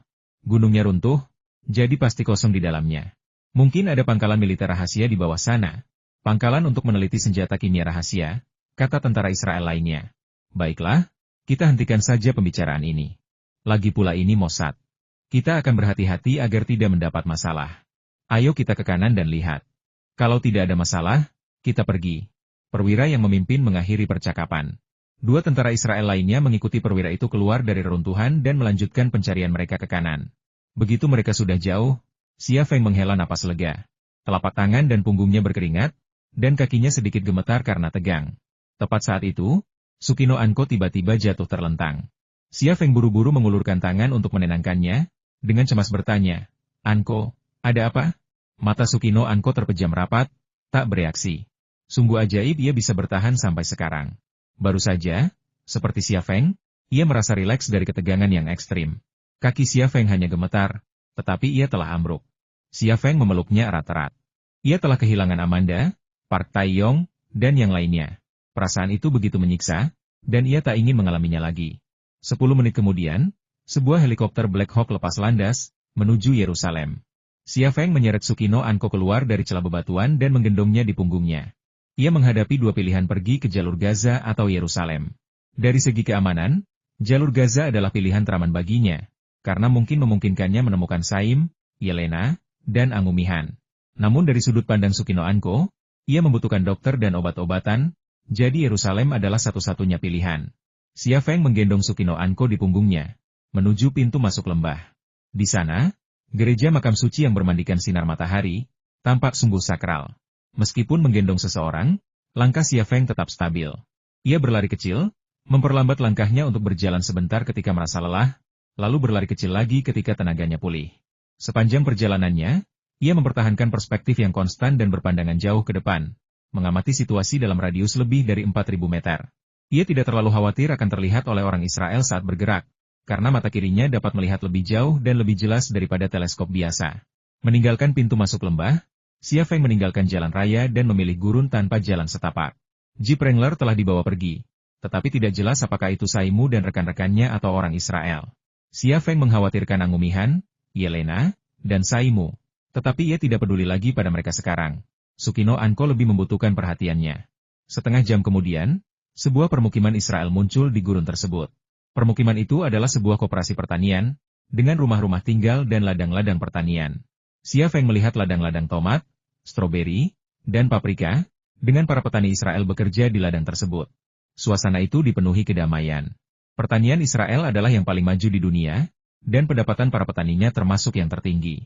Permukiman itu, dengan sekolah dan rumah sakitnya sendiri, bagaikan kota kecil. Kondisi Sukino Anko semakin memburuk. Jika aku membawanya ke Yerusalem, dia mungkin tidak akan selamat. Lagi pula, Yerusalem penuh dengan agen Mossad dan CIA, jadi pergi ke sana membawa risiko yang tidak diketahui. Lebih baik pergi ke permukiman ini dulu. Sekalipun kita tidak bisa menyelesaikan masalah ini, menyewa mobil akan sangat membantu. Xia Feng membulatkan tekad dan berlari menuju permukiman bersama Sukino Anko. Sekitar 500 meter dari permukiman, ia menurunkan Sukino Anko dan mengubur semua senjata, amunisi, dan peralatan mata-mata di dalam tas mereka. Ia mengingat lokasinya dan menggendong Sukino Anko kembali ke permukiman. Beberapa anak sedang bermain di jalanan permukiman. Beberapa berpura-pura menjadi tentara Israel, yang lain berpura-pura menjadi Hamas. Anak-anak itu bermain dan membuat keriuhan. Seorang perempuan Yahudi bercelemek muncul dari ambang pintu, memarahi anak-anaknya untuk pulang makan malam. Ia melihat Xia Feng dan Sukino Anko di punggungnya. Ia terkejut sesaat, lalu berjalan mendekat. Xia Feng menyapanya lebih dulu dan berkata dalam bahasa Ibrani, "Nyonya, pacar saya butuh dokter. Bisakah Anda membantu saya?" "Oh, kamu benar-benar tahu bahasa Ibrani, dan kamu fasih berbicara dengan bahasa itu. Apa yang terjadi pada pacarmu?" Wanita Yahudi itu mencondongkan tubuhnya. Xia Feng berkata, "Sepertinya dia digigit ular atau kalajengking. Aku sudah menyedot racun dari lukanya, tapi tetap tidak membantunya. Tolong bantu aku." "Kamu dari mana?" tanya wanita Yahudi itu. Xia Feng berkata, "Kami dari Tiongkok. Kami di sini untuk pariwisata. Kami dari Shanghai, Tiongkok. Kakekku pernah membantu kalian, orang Yahudi. Kami di sini untuk memenuhi keinginan terakhirnya, yaitu menemukan kerabat orang Yahudi yang ia bantu. Aku punya warisan untuk diberikan kepada kerabat Yahudi itu." "Ada apa?" $50.000, kata Xia Feng. "Kamu orang baik. Ikut aku." Wanita Yahudi itu memimpin jalan. Xia Feng mengikutinya dan bertanya, "Nyonya, apakah Anda akan membawa saya ke rumah sakit?" "Tidak ada rumah sakit di sini, hanya ada klinik. Tapi suamiku seorang dokter, dan kliniknya ada di rumahku. Dia seharusnya bisa membantu Anda," kata wanita Yahudi itu. Xia Feng menghela napas lega. Ia terpaksa berbohong kepada seorang perempuan Yahudi yang baik hati. Selama Perang Dunia Kedua, orang-orang Yahudi dibantai oleh Nazi Jerman dan melarikan diri ke seluruh dunia. Beberapa dari mereka menemukan jalan ke Shanghai, Tiongkok, di mana Tiongkok menerima dan merawat mereka. Orang-orang Yahudi adalah orang-orang yang bersyukur, karena telah memberikan banyak bantuan kepada Tiongkok setelah perang. Turis Tiongkok di Israel juga menerima perlakuan istimewa. Kebohongannya tentu saja memenangkan simpati perempuan Yahudi itu dan bahkan membangkitkan rasa terima kasih yang mendalam dalam diri orang-orang Yahudi. Lagi pula, bagaimana mungkin ia tidak membantu orang baik seperti itu yang datang jauh-jauh dari Tiongkok untuk memberinya 50.000? Xia Feng mengikuti perempuan Yahudi itu ke rumahnya. Benar saja, ia memiliki sebuah klinik, lemari obat berisi obat-obatan, dan beberapa peralatan tes darah. Xia Feng membaringkan Sukino Anko di tempat tidur. "Tunggu sebentar, aku akan menjemput suamiku. Dia sedang bekerja di ladang." Perempuan Yahudi itu pergi. Xia Feng tidak punya waktu untuk menunggu. Ia menusuk jari Sukino Anko dengan jarum suntik, lalu menganalisis darahnya menggunakan alat analisis darah. Meskipun bukan dokter, kemampuannya dalam menyembuhkan dan menyelamatkan nyawa melampaui kebanyakan orang. Hasil tes darah dengan cepat mengungkapkan adanya toksin pengurai kalium dalam darah Sukino Kyoko, beserta komponen yang mengganggu struktur molekul asetilkolin. Hal ini merusak neuron otak, menyebabkan kerusakan yang mirip dengan penyakit Alzheimer, yang lebih dikenal sebagai demensia senilis. Akibatnya, tubuh kekurangan elektrolit yang kekurangan kalium, sehingga jantungnya gagal. Kerusakan pada struktur molekul asetilkolin menyebabkan demensia di otak, yang semakin memperparah kerusakan. Seandainya toksin tersebut tidak hilang sebagian besar akibat pelapukan dalam jangka waktu yang lama, Tsukino Kyoko kemungkinan besar akan langsung meninggal. Setelah memastikan sifat toksin tersebut, Xia Feng segera memulai perawatan yang tepat. Ia menemukan suntikan kalium klorida di lemari obat dan menyuntikkannya langsung ke pembuluh darah Tsukino Kyoko. Ia kemudian memberikan obat oral untuk mengurangi efek komponen yang mengganggu struktur molekul asetilkolin tersebut. Baik suntikan kalium klorida maupun obat neurologi oral adalah obat-obatan umum, karena aritmia dan Alzheimer adalah kondisi yang umum. Karena ini klinik, mereka tentu saja menyediakan obat-obatan umum. Setelah selesai, seorang wanita Yahudi dan seorang pria masuk. Apakah dia pasiennya? Pria itu masuk dan langsung menghampiri Tsukino Anko, tampak sangat profesional. Xia Feng berkata, ya, tapi apa? Pria itu membuka paksa kelopak mata Tsukino Anko, memeriksa pupilnya, lalu memegang pergelangan tangannya untuk memeriksa denyut nadinya. Xia Feng berkata, saya sebenarnya juga seorang dokter. Saya khawatir kondisinya akan memburuk, jadi saya menggunakan peralatan dan obat-obatan Anda untuk merawatnya. Seharusnya dia baik-baik saja sekarang. Hah? Pria itu menatap Xia Feng dengan heran. Anda juga seorang dokter? Xia Feng mengangguk. Ya, saya seorang dokter dari Tiongkok, bekerja di sebuah rumah sakit di Shanghai. Nama saya Yao Qiang, senang bertemu dengan Anda. Sama-sama. Saya suka budaya Tiongkok Anda. Nama saya Heimer, dan ini istri saya, Mina. Pria yang mengaku sebagai Heimer itu menjabat tangan Xia Feng, dan kemudian istrinya, Mina, melakukan hal yang sama. Xia Feng berbasa-basi sebentar dengan pasangan itu. Tsukino Anko, yang terbaring di ranjang rumah sakit, tiba-tiba terbangun. Ia membuka mata dan, saat melihat Heimer dan Mina, secara naluriah mengangkat tangannya. Itu jelas bukan gestur menyapa, melainkan gestur menyerang. Xia Feng segera menggenggam tangannya, menekan tubuh bagian atasnya ke lengannya, dan berkata dengan penuh semangat, sayang, kau sudah bangun. Hebat sekali. Semoga Tuhan memberkatimu, kau sudah bangun. Tsukino Anko?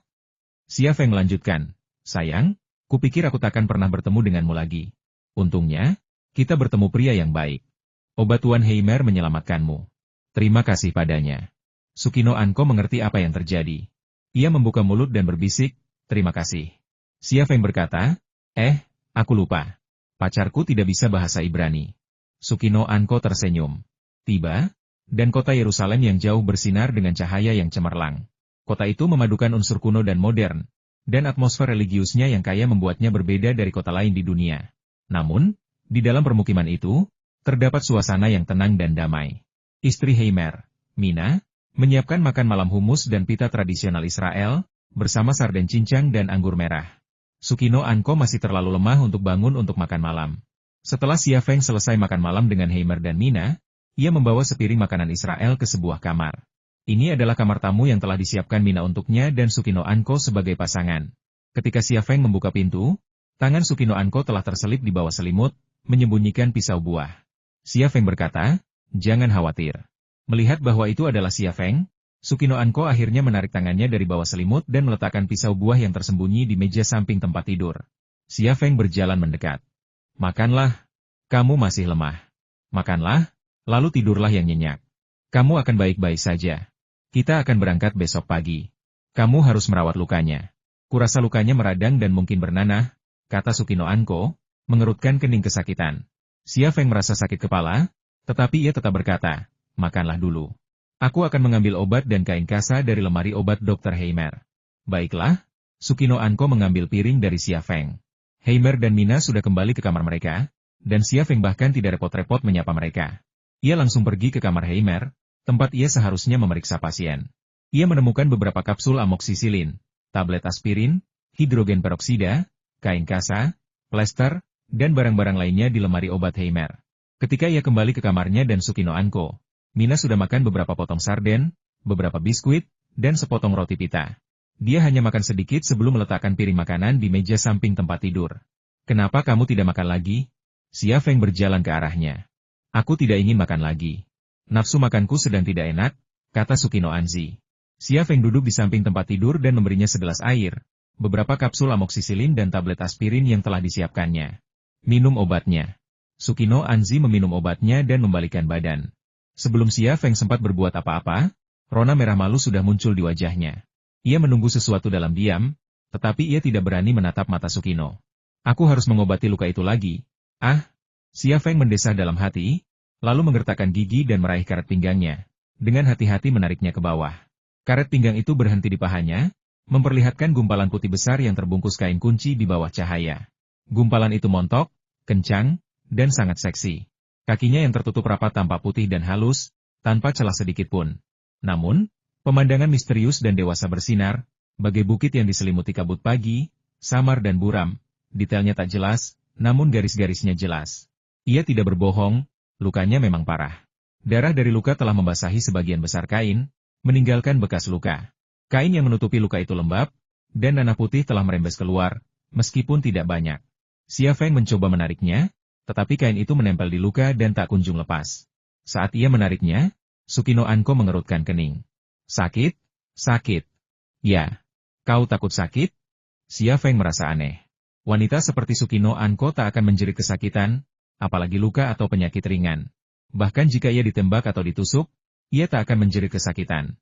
Namun sekarang, bahkan dengan perawatan kecil ini, ia menjerit kesakitan, bertingkah seperti gadis yang rapuh.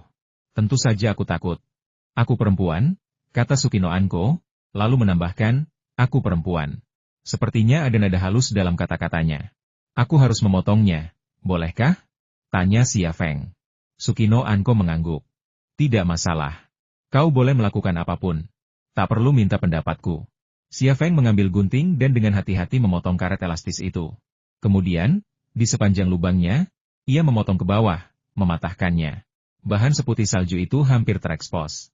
Rasanya seperti tepung putih yang digunakan sebelum membuat roti kukus, tetapi dengan tambahan ragi. Namun, ada juga bagian yang kotor, tepat di luka berbentuk segitiga itu. Darah dan nanah membuat bagian itu tampak mengerikan. Xia Feng memalingkan muka, lalu meraih kain yang terpotong dan dengan hati-hati menariknya keluar.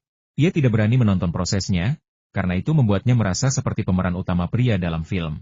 Ketika kain itu benar-benar keluar dari tubuhnya, ia melemparkannya ke tanah. Lalu, ia harus mengalihkan pandangan dan menonton. Bagaimana lagi ia bisa mengobati luka itu? Terkadang, orang tidak bisa menghindari godaan untuk mencoba menutupi kesalahan mereka. Aku dokter, dan aku sakit, pikir Xia Feng, lalu mengambil semprotan hidrogen peroksida dan menyemprotkannya ke luka Sukino Anzi. His, Sukino Anzi terengah-engah. Sabar saja, Xia Feng menenangkannya, merawat lukanya sambil mengalihkan perhatiannya. Ngomong-ngomong, bagaimana keadaan mereka sekarang? Kata Sukino Anzi, entahlah, kuharap mereka baik-baik saja. Mereka pasti mendapat masalah dan harus pergi. Setelah mereka keluar, mereka pasti akan kembali kepada kita. Xia Feng memikirkan hal yang sama. Jika Saimu, Yelena, dan Angumihan tidak mendapat masalah serius, mereka tidak akan pergi saat itu. Entah kenapa, pikirannya kembali pada pria bertato king cobra di lengannya. Jika dia masih hidup, di mana dia sekarang? Beberapa menit kemudian, Xia Feng selesai merawat luka Sukino Anzi. Bekas luka kasar muncul di luka putihnya. Dia menarik celananya ke atas. Baiklah, seharusnya tidak apa-apa. Kita bawa beberapa kapsul amoksisilin saat kita pergi. Itu akan membantu meredakan peradangan. Mau kemana? Sukino Anko tiba-tiba berdiri dan meraih tangan Xia Feng. Xia Feng sedikit membeku. Aku mau tidur di sofa ruang tamu.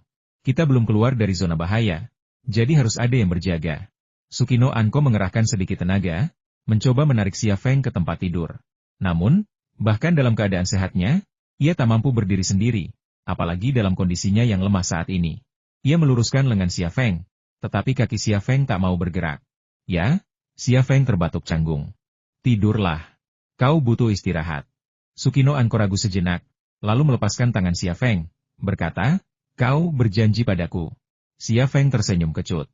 Ya, tunggu sampai kau sembuh. Kau tidak dalam kondisi yang tepat untuk mewujudkan keinginanmu. Sukino Anko kembali tersipu. Ia tidak berkata apa-apa, hanya mengangguk kecil. Xia Feng meninggalkan kamarnya, menghela napas panjang lega. Maaf, kapan aku pernah setuju untuk memenuhi keinginan itu? Kurasa tidak. Sedikit keisengan yang tidak bertanggung jawab bukanlah masalah besar. Banyak pria menikmati hal semacam itu. Tapi dia bukan pria seperti itu. Lagi pula, dia sekarang adalah suami dari 4 wanita dan ayah dari 4 anak. Dia harus mengendalikan tubuh bagian bawahnya. Meskipun dia setuju untuk memenuhi keinginannya dengan menggelengkan kepala, situasinya rumit, dan dia berencana menggunakan taktik menunda-nunda untuk menyelesaikan masalah. Heimer dan Nina sudah tidur, kamar mereka gelap. Xia Feng duduk di ruang tamu sebentar, lalu meninggalkan rumah Heimer. Dia mengambil jalan kecil keluar dari permukiman dan menuju gudang senjata dan amunisi. Dia akan pergi besok pagi-pagi sekali bersama Tsukino Kyoko, mengambil tidak hanya senjata dan amunisi tetapi juga tengkorak kristal. Situasi siang hari itu sangat istimewa. Rencananya adalah membawa Tsukino Kyoko ke rumah sakit di Yerusalem untuk perawatan. Jadi ia tidak berani membawa senjata, amunisi, atau tengkorak kristal itu. Ia segera menemukan lokasi terkubur. Ia membersihkan tanah dan mengeluarkan 2 tas perlengkapan. Tas Tsukino Anko berisi senjata dan amunisi, sementara tasnya sendiri berisi tengkorak kristal. Ia membukanya dan memeriksanya. Tidak ada senjata dan amunisi yang hilang, dan tengkorak kristal itu masih tersimpan dengan aman di dalam tasnya. Ia mengamati area tersebut. Di luar lampu permukiman, dalam radius lebih dari 4.000 meter, tidak ada seorang pun di sekitar. Setelah yakin akan hal ini, ia mengeluarkan tengkorak kristal dari ranselnya, memegangnya, dan menatapnya dengan saksama. Di bawah sinar bulan, tengkorak kristal itu berkilau samar dengan cahaya dingin dan lembut. Tengkorak itu tidak memiliki kehangatan, seperti balok es. Xia Feng telah memperhatikan hal ini ketika ia menyentuhnya di piramida, tetapi ia belum sempat merenungkannya saat itu. Kini, seiring waktu dan ruang, ia segera menemukan sesuatu yang mengejutkan. Tengkorak kristal itu tampak kokoh, tetapi sebenarnya beratnya hanya sekitar 1 pon. Tengkorak manusia normal beratnya sekitar setengah pon, jadi tengkorak ini 2 kali lebih berat. Tapi itu jelas bukan kristal. Mengingat kepadatan kristal, kristal seukuran kepala manusia beratnya setidaknya beberapa kali lipat. Jika bukan kristal, terbuat dari apa? Mungkinkah itu benar-benar tengkorak makhluk tertentu? Makhluk apa yang akan memiliki tengkorak seperti ini selamanya? Jika tengkorak itu terbuat dari bahan seperti kristal, bagaimana dengan sisa kerangkanya? Pertanyaan-pertanyaan ini tak terbayangkan. Mata kiri Xia Feng berkedut sedikit, membangkitkan kemampuan clairvoyance-nya. Penglihatannya menembus rongga mata kanan tengkorak kristal. Pada saat itu, otak Xia Feng tiba-tiba bergetar hebat. Rasanya seperti berada di ruang bawah tanah yang gelap selama sebulan dan kemudian tiba-tiba terlempar ke matahari yang terik. Yang bisa dilihatnya hanyalah cahaya putih yang kabur, dan tidak ada yang bisa dilihat. Prosesnya sangat menyiksa, seperti jarum yang menusuk bola matanya. Disertai rasa sakit yang menusuk di sarafnya, Xia Feng merasa seolah-olah kepalanya akan meledak. Di tengah penderitaan ini, Bu Fafu melihat di dalam cahaya putih itu, zat-zat berkilauan yang tak terhitung jumlahnya seperti batu permata. Mereka menyerbu otaknya seperti air pasang, tetapi itu tidak nyata. Dia tahu itu hanya ilusi. Mengapa ilusi ini terjadi? Dia tidak tahu. Halusinasi yang lebih aneh lagi muncul. Samar-samar, ia seperti melihat sesosok berjalan di bawah cahaya putih. Ia hanya bisa melihat siluet mereka, bukan wajah mereka. Sosok itu melangkah maju, dan di hadapan mereka tampak sebuah pintu. Atau mungkin itu bukan pintu sama sekali, hanya pusaran cahaya. Siapakah dia? Kemana ia pergi? Xia Feng masih belum bisa memahaminya. Seolah-olah sebuah pesan yang tersimpan di dalam tengkorak kristal itu mengisyaratkan sesuatu. Setelah waktu yang entah berapa lama, semua halusinasi itu memudar. Pikiran Xia Feng kembali normal terlebih dahulu. Langit berbintang masih cerah dan indah, cahaya bulan dan bintang yang terang memancarkan rona misterius dan samar. Tengkorak kristal di tangannya tetap tidak berubah, masih dingin dan misterius. Xia Feng menghela napas panjang. Ia merasa tangan dan kakinya dingin, dan punggungnya basah oleh keringat. Ia tetap tak bergerak, memeluk tengkorak kristal itu, tetapi pikirannya telah meninggalkan tubuhnya, melayang jauh. Ia banyak berpikir. Paduan logam kuno, logam perak, tengkorak kristal, bahkan patung-patung prajurit tanpa wajah di dalam piramida, tak satu pun dari benda-benda ini berasal dari dunia ini. Meskipun ia belum memecahkan misteri terakhir, menghubungkan benda-benda ini memberinya petunjuk yang jelas benda-benda ini bukan milik peradaban bumi, melainkan milik peradaban luar angkasa lain. Peradaban misterius itu telah menginjakan kaki di bumi sebelum zaman es, meninggalkan jejak keberadaan mereka di dunia ini. Mereka mungkin telah punah, tertinggal di masa lalu. Atau mungkin masih ada, tetapi di planet-planet yang jauh, tak terjangkau oleh manusia. Ya, pasti begitu. Benda-benda ini tak mungkin muncul begitu saja. Pasti ada yang menciptakannya. Manusia jelas tak memiliki kemampuan itu. Pasti ada peradaban yang lebih maju, pikir Xia Feng dalam hati. Aku berasumsi ada peradaban yang lebih maju. Mungkin sudah punah, atau mungkin masih ada. Tapi entah punah atau tidak, Zhu Xuanyue dan sosok berjubah hitam itu bisa jadi penyintas peradaban itu. Mereka bukan makhluk dari bumi. Hipotesis ini telah lama terbukti. Zhu Xuanyue memangsa otak manusia. Ia seorang pemburu, dan orang-orang di dunia ini hanyalah mangsanya. Baginya, manusia di dunia ini bagaikan ayam, bebek, dan ikan bagi manusia mangsa yang ditawan, untuk dibantai sesuka hati. Tentu saja, ia satu-satunya pengecualian. Aku penasaran bagaimana keadaan Zhu Xuanyue sekarang. Apakah ia masih di Amerika? Jika pria berjubah hitam itu sejenis dengannya, lalu mengapa ia dan pria itu saling membunuh? Memikirkan Zhu Xuanyue, pertanyaan-pertanyaan ini muncul di benak Xia Feng. Pertanyaan demi pertanyaan, beberapa tampak mudah dipahami, yang lainnya sulit dipahami. Setelah beberapa menit, Xia Feng membungkus tengkorak kristal itu dan memasukkannya kembali ke dalam tas perlengkapannya. Ia memanggul tas perlengkapannya sendiri, membawa tas Sukino Anko, dan menuju ke permukiman Yahudi. Tepat ketika ia tiba di permukiman itu, beberapa mobil datang dari arah Yerusalem. Mereka melaju kencang, lampu depan mereka menyala-nyala. Sudah larut malam, siapa yang tega merampok anak laki-laki di permukiman terpencil seperti ini? Hati Xia Feng tiba-tiba menjadi cemas. Mata kirinya sedikit berkedut, membangunkan rabun jauhnya. Kendaraan pertama atau kedua adalah SUV militer dengan senapan mesin berat terpasang di atapnya. Bahkan di lingkungan yang aman, para penembak senapan mesin tetap mempertahankan posisi menembak. Di dalam kendaraan itu duduk beberapa tentara Israel bersenjata lengkap, peralatan mereka secanggih pasukan khusus Israel. Di belakang SUV militer itu terdapat 2 sedan hitam dan sebuah mobil polisi. Mobil polisi itu memiliki lampu di atapnya, tetapi tidak menyala. Xia Feng mengalihkan pandangannya dan berlari menuju rumah Dr. Heimer. Ia tidak tahu mengapa tentara pasukan khusus, polisi, dan orang-orang di dalam mobil datang ke pemukiman saat ini, tetapi Xia Feng tahu bahwa ia dan Sukino Kyoko harus pergi. Rumah Dr. Heimer benar-benar gelap. Xia Feng terdiam.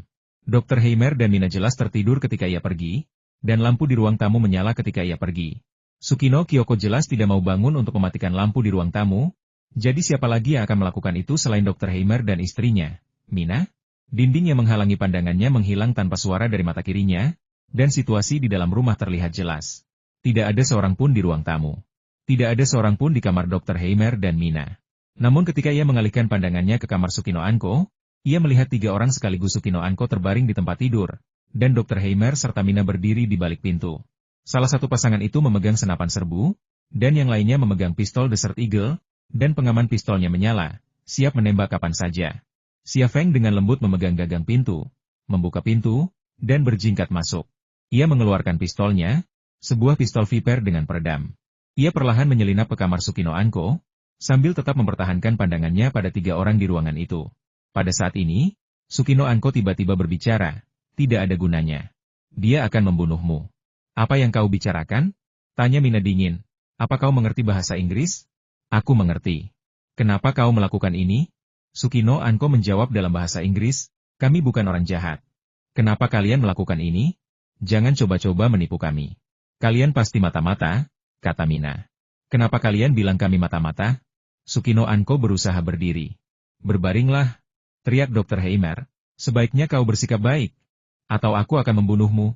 Sukino Anko berbaring. Kau bukan dokter, dan kau bukan ibu rumah tangga. Kau siapa? Diam. Mina menghampirinya dan meninju kepalanya. Sukino Anko, yang baru saja bangun, jatuh kembali ke tempat tidur. Ia masih lemah dan tak bisa melawan. Dengan kemampuan dan kepiawaiannya dalam membunuh, akan mudah baginya untuk membunuh pasangan itu. Kau Mossad? Sukino Kyoko tak berhenti, mengabaikan ancaman Helmer dan Mina. Senyum sinis tersungging di bibir Xia Feng. Ia sudah menyadari bahwa Sukino Kyoko sudah merasakan kepulangannya. Upayanya untuk menguji dan memprovokasi pasangan Yahudi itu hanyalah cara untuk menipunya dan memberinya celah. Mina kembali meninju kepala Sukino Kyoko. Dengan dingin berkata, aku tahu rencanamu, tapi kalaupun kau tahu, apa yang akan terjadi? Kau dan rekan-rekanmu ditakdirkan mati malam ini. Kau sudah mengintai di sini selama ini. Apa misimu? Tanya Sukino Kyoko. Bunuh dia. Helmer tiba-tiba berkata. Dia terlalu banyak bicara. Orang itu akan segera kembali. Kita hanya perlu menyelamatkan 1 orang. Mina mengangguk, tiba-tiba mengangkat pistol Desert Eagle-nya. Paf! Pintu bergetar, dan sebuah peluru menembus kayu, langsung bersarang di kepala Mina. Ia mengambil uang itu dan bersiap menembak Sukino Kyoko.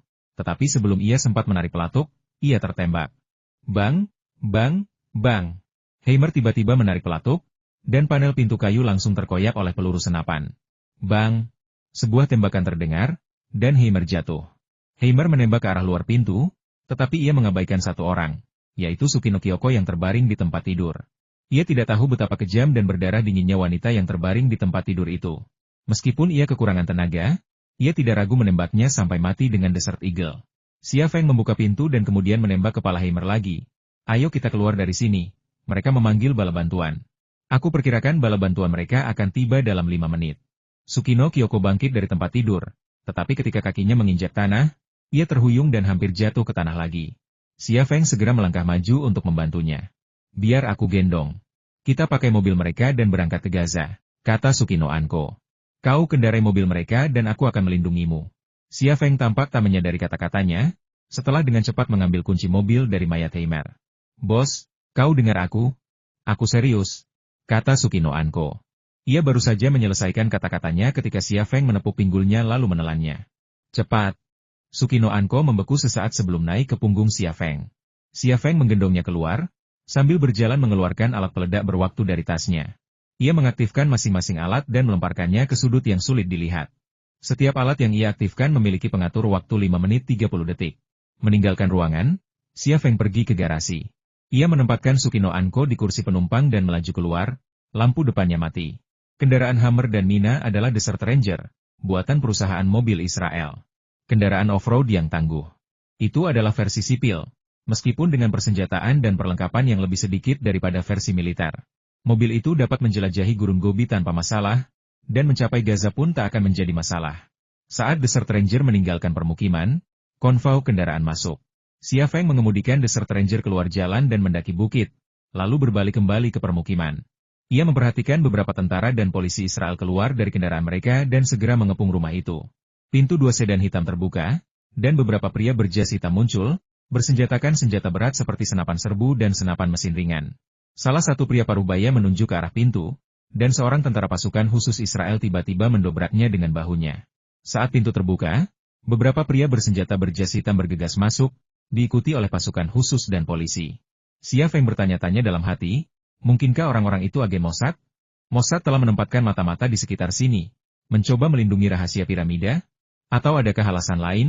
Namun sebelum ia sempat menyadarinya, sebuah ledakan keras memecah ketenangan langit malam. Api membubung tinggi ke langit, meneranginya dan terlihat hingga bermil-mil jauhnya. Desert Defender kembali terbang, menuju Gaza. 10 menit setelah ledakan, sebuah helikopter Niktau, yang berasal dari pangkalan militer di pinggiran Yerusalem, terbang ke permukiman tersebut. Beberapa pria bersenjata berjas hitam turun untuk menyelidiki. Penduduk permukiman melaju ke segala arah, semuanya membawa senjata. Israel adalah negara dengan wajib militer universal. Setiap orang dewasa harus bertugas, dan bahkan setelah meninggalkan negara, mereka bertugas di milisi, siap tempur kapan saja. Tak lama, kemudian, beberapa drone tiba dari Yerusalem, mencari ke berbagai arah, menyediakan pengintaian udara bagi para pencari darat. Desert Ranger melesat menembus hutan belantara, lampu depannya mati, seperti binatang buas di kegelapan. Xia Feng melirik ke langit dan tiba-tiba berhenti. Pada saat itu, Desert Ranger Xia Feng masih berjarak setidaknya 1 jam dari Gaza. Sukino Kyoko, menyadari sesuatu, juga menoleh ke belakang, tetapi tidak melihat apapun. Ia ragu-ragu bertanya, "Bos, apakah kita sedang dikejar?" Xia Feng menjawab, "Itu drone militer Israel." Sukino Kyoko penasaran. Penglihatannya sangat bagus, tetapi ia tidak melihat apapun, sementara Xia Feng telah melihat drone itu. Apakah matanya seperti mata elang? Meskipun penasaran, ia tidak bertanya lebih lanjut. "Aku tidak menyangka mereka akan menyusul secepat ini. Sepertinya pasangan itu agen Mossad," kata Xia Feng cemas. "Aku bertanya apa misi mereka, dan pria bernama Heimer itu menyuruh kekasihnya untuk membunuhku. Kurasa mereka melindungi rahasia piramida itu," kata Sukino Kyoko. "Sangat dekat," kata Xia Feng. Sukino Kyoko melirik ke belakang lagi, tetapi masih tidak melihat apapun. Mata Xia Feng dengan cepat mengamati lingkungan di luar mobil, lalu pandangannya beralih ke arah bagasi. Setelah melirik sekilas, Xia Feng membuka pintu mobil, lalu berjalan ke belakang mobil dan membuka bagasi. Ia membuka pintu bagasi. Di dalam bagasi terdapat sekantong tepung, sebotol minyak zaitun, dan gulungan besar kertas timah. Itu adalah kertas timah yang digunakan untuk memanggang daging dan roti, dan masih baru. Xia Feng mengeluarkan kertas timah itu dan segera berjalan memutar ke pintu depan kursi penumpang. Ia membuka pintu mobil, menggendong Sukino Anko, dan berlari ke semak-semak di samping mobil. "Apa yang akan kau lakukan?" Sukino Anko tidak tahu apa yang dipikirkan Xia Feng. Xia Feng menempatkan Sukino Anko di semak-semak dan kembali ke Desert Ranger. Ia mengeluarkan kedua tas perlengkapan, membiarkan pintu mobil terbuka, dan segera berlari ke semak-semak. Begitu memasuki semak-semak, ia meraih gulungan kertas timah dan menariknya keluar, sambil berkata, "Cepat, cepat, bungkus tubuhmu dengan kertas timah." "Membungkus tubuhmu dengan kertas timah?" Sukino Anko masih tidak mengerti motif Xia Feng. Kamera drone itu punya kemampuan pencitraan termal. Kalau kita tertangkap kamera, Mossad pasti akan mengerahkan pasukan udara. Kita tidak akan bisa lolos dari Israel kalau begitu. Sambil berbicara, Xia Feng sudah membungkus dirinya dengan 2 lembar kertas timah. Sukino Anko akhirnya mengerti dan mulai membungkus dirinya dengan kertas timah juga. Ia sangat mengagumi wawasan dan kecepatan berpikir Xia Feng. Xia Feng segera membungkus seluruh tubuhnya dengan kertas timah, lalu ia membantu Sukino Anko membungkus dirinya. Ia belum pulih, dan gerakannya masih goyah. Ia membantu membungkus kaki dan pinggangnya. Sukino Anko membungkus area dadanya dengan kertas timah, tetapi karena terlalu besar, ia tidak bisa memasangnya dengan benar bahkan setelah 2 kali mencoba. Jika ia melepaskannya, kertas timah itu akan terlepas. Area dadanya seperti 2 kelinci yang sedang bermain-main, bertekad untuk melawannya saat ini juga. Xia Feng meraih kertas timah itu dan menusuk-nusuknya dengan jari-jarinya. Dengan 2 jentikan, 2 lubang terbentuk di dalamnya. Lalu ia menekan kertas timah itu ke dada Sukino Anko, mencengkeram bagian tertingginya, dan menariknya keluar masalah terpecahkan. Sukino Anko menatap Xia Feng dengan takjub.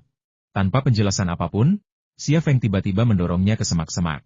Ia dan Xia Feng berbaring telentang di semak-semak, salah satu lengannya terangkat, lengannya yang terbungkus kertas timah hanya menutupi 2 bagian yang telah ditusuknya. Kertas timah itu lapuk, dan di bawahnya lunak. Begitulah situasinya. Kau, Sukino Anko tidak tahu harus berkata apa. SSST, itu datang, jangan bergerak, kata Xia Feng. Mata Sukino Anko yang besar dan gelap menatap langit melalui celah di kertas timah. Tepat saat tatapannya berhenti, sebuah pesawat tanpa awas serang Heron 2 milik IDF muncul dari langit. Sayapnya yang besar dan rudal darat ke darat yang terpasang pada peluncurnya terlihat samar-samar. Drone Heron 2 berputar-putar di langit, seolah-olah sedang melakukan pengintaian terhadap target di darat. Targetnya jelas adalah Desert Ranger yang terparkir di hutan belantara. Di belakangnya, banyak orang menatap rekaman satelit yang dipancarkannya. Bos, sejujurnya, aku sangat mengagumimu. Suara Sukino Kyoko lembut, tetapi cukup keras untuk didengar Xia Feng dengan jelas. Suara Xia Feng juga lembut. Yang paling kuinginkan adalah menjalani kehidupan biasa. Itu mustahil, kata Sukino Kyoko. Xia Feng tersenyum kecut, menyadari bahwa itu mustahil. Ia berada di jalur yang tak ada jalan kembali. Tubuhnya seperti terus berevolusi, tak bisa merosot. Mereka bilang tubuhmu telah berevolusi. Benarkah itu? Ya. Xia Feng menatap langit. Heron 2 masih berputar-putar, tetapi jalur terbangnya menunjukkan bahwa jangkauan pengintaiannya telah meluas. Karena tidak ada orang di dalam, kesimpulan operator kemungkinan besar adalah para penumpang telah meninggalkan kendaraan, sehingga memperluas area pencarian adalah keputusan yang paling tepat. Apa kau benar-benar ahli dalam hal itu? Suara Sukino Kyoko semakin merendah. Xia Feng, kita mungkin mati di sini. Katakan padaku, aku ingin tahu. Xia Feng merasa malu. Apa maksudmu dengan, Menurutmu apa artinya? Xia Feng mengganti topik pembicaraan. Berapa lama drone itu akan terus melakukan pengintaian? Sebenarnya, aku bisa menebaknya. Kau punya 4 istri, dan mereka semua sangat bahagia dan puas saat bersamamu. Itu menunjukkan kau cukup cakap, kata Sukino Kyoko. Mengapa ia menanyakan pertanyaan ini? Apa yang ia rencanakan? Pada saat itu, drone Heron 2, yang berputar-putar di langit, tiba-tiba meluncurkan rudal darat ke darat. Dengan jejak tembakan yang memukau, rudal itu terbang menuju Desert Rider, yang terparkir di hutan belantara. Boom! Desert Rider hancur berkeping-keping, mengirimkan puing-puing dan bagian-bagiannya ke segala arah. Setelah menghancurkan Desert Rider, Heron 2 meninggalkan langit dan terbang menuju Gaza. Xia Feng berdiri, ekspresinya muram. Mossad pasti sudah menduga kita akan pergi ke Gaza. Entah berapa banyak agen Mossad, beserta personel IDF, yang berada di perbatasan Gaza saat ini. Lalu haruskah kita pergi? Xia Feng merenung. Pergi sekarang sama saja seperti masuk perangkap. Lalu kemana kita harus pergi? Tanya Sukino Anko. Karena mereka semua mengira kita akan pergi ke Gaza. Mari kita lakukan sebaliknya. Tempat paling berbahaya justru yang paling aman. Ayo kita pergi ke Yerusalem, saran Xia Feng. Sukino Anko berkata, kalaupun kita tidak pergi ke Gaza, kita bisa pergi ke Yordania. Kenapa kita harus pergi ke Yerusalem? Perbatasan dengan Yordania jelas diawasi ketat. Apa yang bisa kau bayangkan? Mossad juga bisa bayangkan. Kita menghadapi sebuah negara, bukan musuh. Mudah bagi mereka untuk memblokir perbatasan antara Yordania dan Gaza, kata Xia Feng. Baiklah, aku akan mendengarkanmu. Aku hanya memberi saran. Sekalipun kau pergi ke neraka, aku akan ikut denganmu, kata Sukino Anko. Xia Feng tersenyum. Kalau kau mau pergi, pergilah ke surga. Neraka itu tidak menyenangkan. Ia mengulurkan tangan dan membantunya berdiri. Bip, bip, bip. Saat itu, telepon satelit Xia Feng tiba-tiba berdering. Ia mengeluarkannya dan menjawab. Suaranya berat, ini aku. Bos, aku hanya punya waktu 30 detik. Dengarkan baik-baik, kata Saimu. Kami sedang diburu Mossad dan sekarang bersembunyi di Gaza. Di mana kau? Kata Xia Feng. Xingzi dan aku berada di pinggiran Yerusalem. Jangan datang ke Gaza. Perbatasan diblokir. Sejumlah besar pasukan IDF sedang beroperasi. Xia Feng mengerutkan kening. Deskripsi Saimu sangat sesuai dengan kecurigaannya. Kemana kau akan pergi selanjutnya? Yerusalem, kata Xia Feng. Bisakah kau ke sana? Ya, tapi kami butuh waktu untuk bersiap. Hati-hati. Kami akan menghubungimu lain kali. Saimu menutup telepon. Xia Feng melirik jam tangan multifungsinya. Panggilan itu berlangsung tepat 30 detik, tidak lebih atau kurang sedetik pun. Alasan Saimu menelepon kali ini sederhana selain ingin tahu tentang situasi Xia Feng dan Sukino Anzi, ia juga ingin memberitahu Xia Feng tentang situasi di perbatasan. Ia adalah pakar intelijen tim Zodiak, dan karena ia sendiri orang Timur Tengah, ia pasti memiliki intelijen yang lebih tinggi daripada Xia Feng. Panggilan Saimulah yang akhirnya menenangkan Xia Feng. Saimu, Yelena, dan Angumihan selamat, yang sangat penting baginya. Kedua pria itu meninggalkan semak-semak dan berbelok menuju Yerusalem, mengambil rute baru, melewati permukiman yang telah mereka tinggalkan sebelumnya. Keduanya masih terbungkus kertas timah, yang berdesir saat mereka berjalan. Sukino Anko menunduk, menatap bagian kakinya yang menyembul melalui lubang-lubang di kertas timah, dengan ekspresi aneh di wajahnya.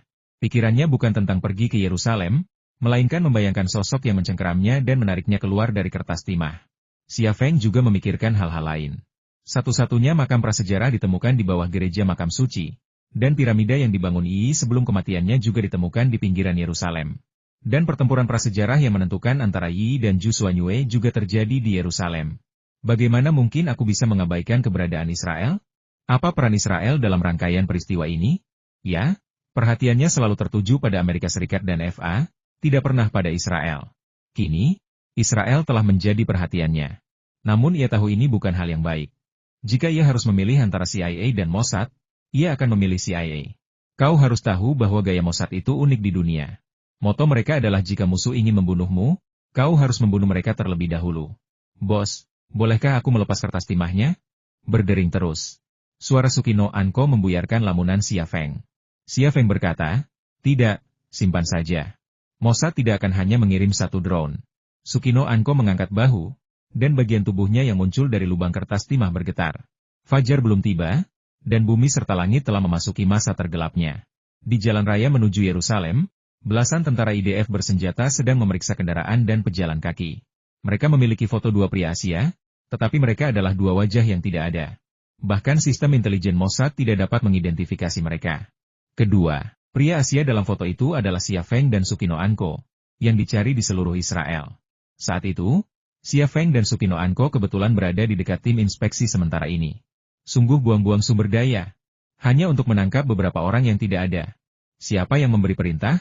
Xia Feng berdiri di sudut rumah pinggir jalan, menatap pos pemeriksaan sekitar 1 kilometer jauhnya. Suasana hatinya sedang muram. Ia yakin telah melewatkan sesuatu, tetapi ia tidak tahu apa. Sukino Kyoko bergabung dengan Xia Feng, mengintip ke arah yang sama melalui teleskop militer berkekuatan tinggi. Ia juga dapat melihat pos pemeriksaan sekitar 1 kilometer jauhnya.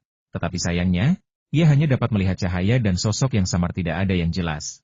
Bahkan dengan teropong berkekuatan tingginya, ia tidak dapat melihat pos pemeriksaan sejelas Xia Feng. Tetapi ia memiliki gambaran tentang apa yang terjadi di sana. Jalan menuju kota juga diblokir. Sukino Kyoko mengerutkan kening. Orang yang memimpin operasi ini pasti orang penting, dan kemungkinan besar dia tahu rahasia piramida itu. Kurasa dia mengincar tengkorak kristal yang kita ambil dari piramida. Entah kenapa, pikiran Xia Feng tiba-tiba teringat kembali pada pria bertato Raja Kobra itu. Dalam video yang direkam George, pria bertato Raja Kobra itu tidak menunjukkan wajahnya, hanya punggungnya dan tato Raja Kobra di lengannya. Pikirannya memutar ulang gambar itu, tetapi dia tidak bisa melihat banyak. Bahkan jika pria itu berjalan melewatinya sekarang, dia tidak akan mengenalinya jika dia menutupi lengannya dengan lengan bajunya. Bos, apa yang harus kita lakukan sekarang? Tanya Sukino Anko. Xia Feng berkata, mereka punya foto kita dan sedang membandingkannya dengan kendaraan dan pejalan kaki yang melewati pos pemeriksaan. Kita perlu mengubah penampilan kita. Kalau begitu kita perlu mencari tempat yang aman. Sukino Anko melihat sekeliling, mengincar hutan. Pandangan Xia Feng beralih ke rumah di dekatnya. Tetapi setelah beberapa detik, dia mengalihkan pandangannya dan berjalan menuju gerbang luar. Tanpa ragu, Sukino Anko mengikuti Xia Feng ke gerbang. Perawatan Xia Feng telah menunjukkan hasil, dan ia telah pulih sekitar sepertiga kekuatannya. Gerbang itu terkunci, tetapi itu bukan masalah bagi Xia Feng, yang telah mempelajari seni bela diri ini dari Qin Xiang. Ia hanya menggunakan sepotong kawat baja untuk membuka kunci pintu. Ia mendorong pintu dan masuk bersama Sukino Anko. Sukino Anko menghunus pistol vipernya. Tidak, tidak ada orang di sini, kata Xia Feng. Sukino Anko tertegun sejenak. Di matanya, Xia Feng adalah sosok yang nyaris seperti dewa. Ia penuh misteri, dan rasa ingin tahunya semakin membuncah. Rumah itu kosong. Pemiliknya seorang pria lajang. Kamarnya dipenuhi poster-poster wanita cabul, DVD, majalah pria, dan komputer desktop. Xia Feng membuka tas perlengkapannya dan mengeluarkan peralatan serta perlengkapan rias, lalu meletakkannya di meja komputer. Ia melepas topeng kulit manusia dari wajahnya, dan Sukino Anko mengikutinya. Berbaringlah dan istirahatlah sebentar. Aku akan membangunkanmu setelah selesai, kata Xia Feng. Sukino Anko mengangguk dan berbaring di tempat tidur untuk beristirahat.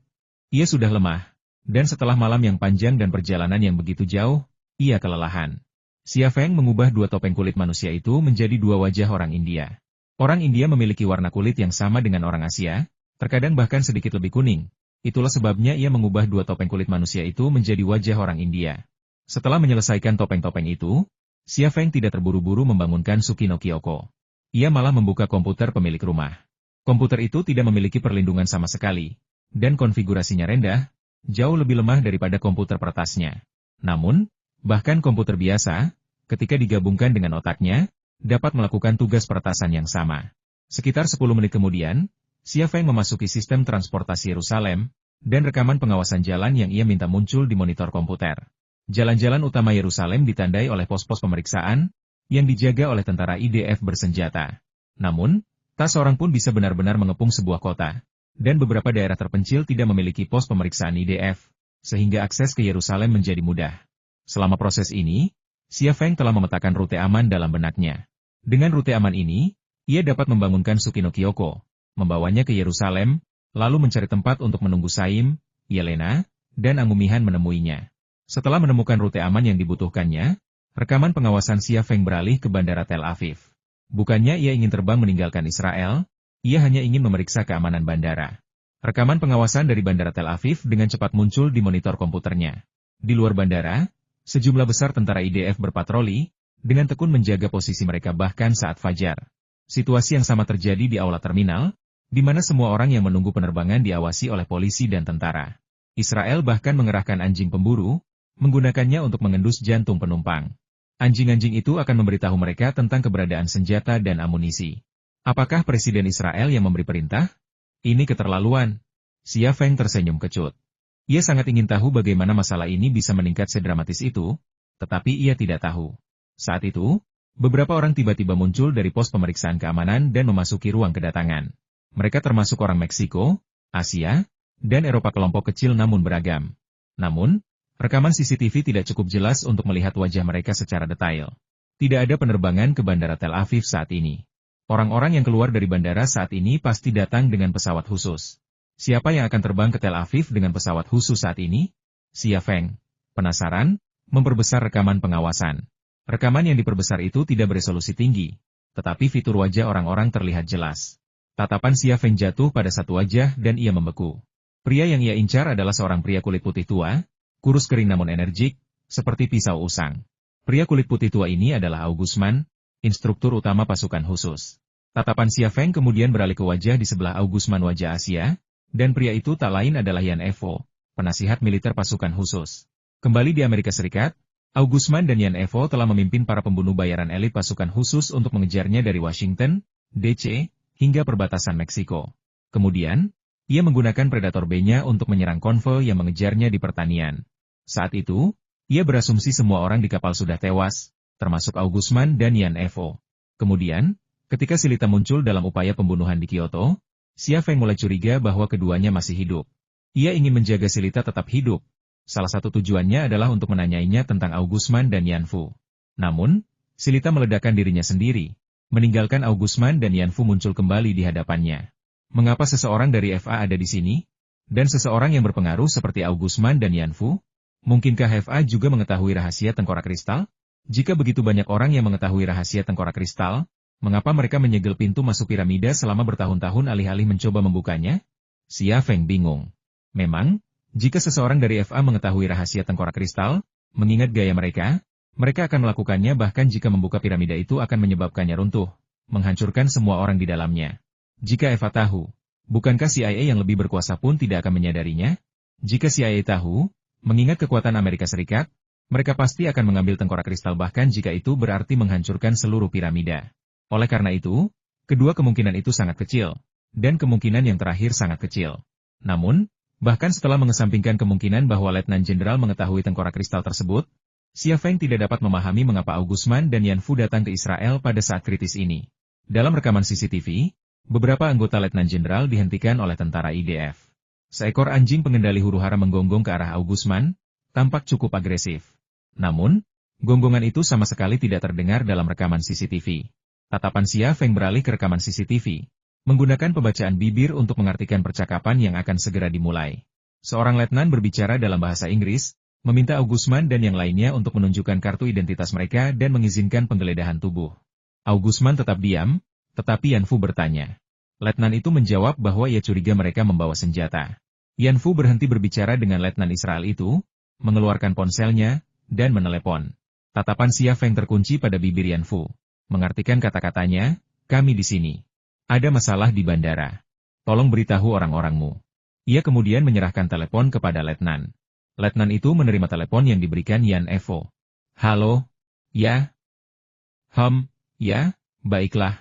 Setelah percakapan singkat, ia mengembalikan telepon kepada Yan Evo dan berkata, maaf, saya tidak tahu situasinya. Anda bisa pergi sekarang. Jika Anda butuh mobil, saya bisa menyediakannya. Augusman kemudian berkata, tidak, terima kasih, dan setelah itu, ia berjalan menuju pintu masuk ruang kedatangan. Yan Evo terus berbicara di telepon sambil berjalan. Jalan Salib Suci 48. Baiklah, kita akan segera bertemu. Setelah itu, ia menutup telepon. Xia Feng menyesuaikan kamera pengawas ke arah luar ruang kedatangan. Augusman dan Yan Evo berjalan keluar dari ruang kedatangan. Dua mobil Mercedes-Benz terparkir di jalan di luar. Para anggota FA memasuki kedua mobil Mercedes-Benz itu dan melaju menuju kota Yerusalem. Xia Feng keluar dari sistem pengawasan dan mematikan komputer. Ia berjalan ke tempat tidur dan menepuk pipi Sukino Anko. Hei, bangun. Waktunya pakai riasan. Sukino Anko membuka mata dan mengangguk, lalu menambahkan, bisakah kau mengganti perbannya? Lukaku gatal. Xia Feng. Cahaya fajar mengusir kegelapan, dan sinar matahari kembali ke negeri kuno ini. Sinar matahari keemasan menyinari gereja makam suci dan kubah batu, dua situs keagamaan suci yang tampak luar biasa hikmat dan sakral. Tak terhitung nyawa telah melayang karenanya selama ribuan tahun. Namun konflik terus berlanjut, tanpa akhir yang terlihat. Di Yerusalem, di Holy Cross Street, dua orang India masuk ke sebuah restoran sarapan. Mereka tampak muda, pria itu berusia akhir 20-an, wanita itu berusia awal 20-an. Membawa ransel dan mengenakan aksesori etnik, mereka tampak seperti pasangan penduduk asli Amerika yang sedang mengunjungi Israel. Kedua penduduk asli Amerika ini adalah Xia Feng dan Sukino Anko.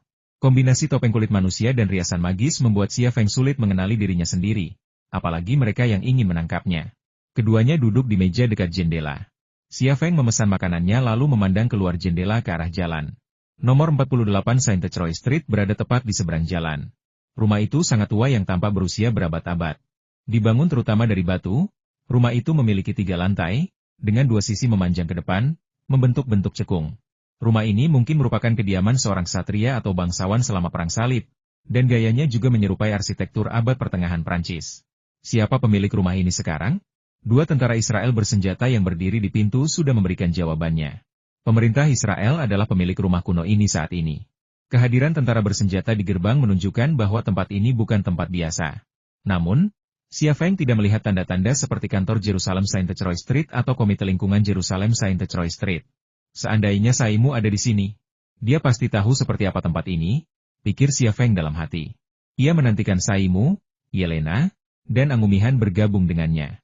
Pelayan restoran membawakan makanannya, sarapan tradisional Israel berupa zaitun asam, ikan asin, dan puding telur. Sambil makan, Xia Feng terus mengamati bangunan kuno di seberang jalan. Kali ini, ia mengaktifkan mata kirinya, membiarkan penglihatannya menembus jendela yang tertutup tirai. Pemandangan itu mengejutkannya. Gedung di seberangnya merupakan ruang kantor yang sangat modern. Di lobi pusat di lantai 1, sebuah dinding video memenuhi hampir seluruh dinding, menampilkan rekaman pengawasan dari lokasi-lokasi penting di Israel, stasiun kereta api, stasiun kereta bawah tanah, bandara, dan lainnya, hampir tanpa titik buta. Terdapat juga sistem pengawasan satelit yang lebih canggih, yang mencakup seluruh Israel, serta Yordania, jalur Gaza, dan perbatasan dengan Mesir. Banyak staf sibuk di lobi, beberapa menjawab telepon, yang lain mengoperasikan drone, dan yang lainnya mengirimkan personel darat. Suasana tampak ramai, namun teratur dan teliti. Bahkan, dari aula tengah ini saja, Xia Feng sudah bisa menebak bahwa bangunan tua yang tampak biasa ini bukanlah sebuah badan pemerintah biasa, melainkan sebuah badan intelijen. Pandangan Xia Feng beralih ke lantai 2, di mana ia melihat beberapa kantor dan area penyimpanan peralatan. Beberapa orang bekerja di kantor-kantor itu, tetapi ia tidak mengenali satupun dari mereka. Ia tidak melihat anggota FA di sana. Ia mengalihkan pandangannya ke lantai 3, mengintip melalui jendela-jendelanya. Lantai 3 adalah area serbaguna, dengan area latihan tempur dan perawatan.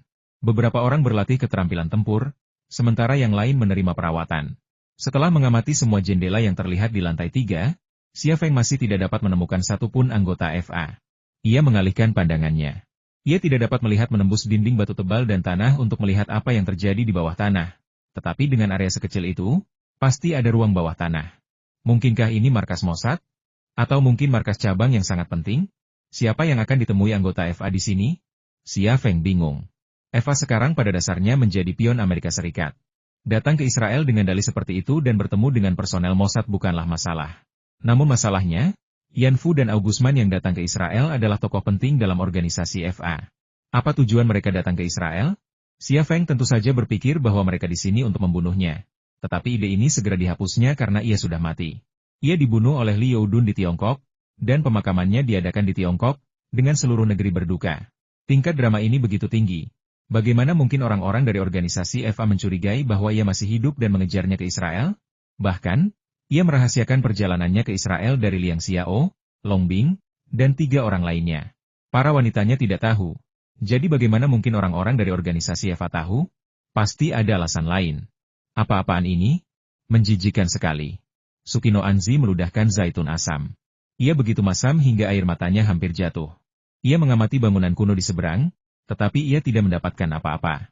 Xia Feng merendahkan suaranya. Israel beriklim kering, kekurangan air, dan makanan langka. Sebagian besar makanannya diasamkan, jadi puaskan saja apa yang ada.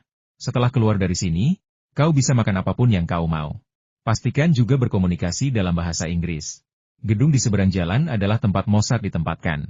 Berhati-hatilah dalam setiap gerakan. Sukino Anko melirik bangunan tua itu dengan heran, lalu mengangguk. Ia tidak tahu bagaimana Xia Feng tahu disitulah Mossad ditempatkan, tetapi ia mempercayainya. Saat itu, seorang pria Israel muncul dari gedung di seberang jalan dan langsung menuju restoran.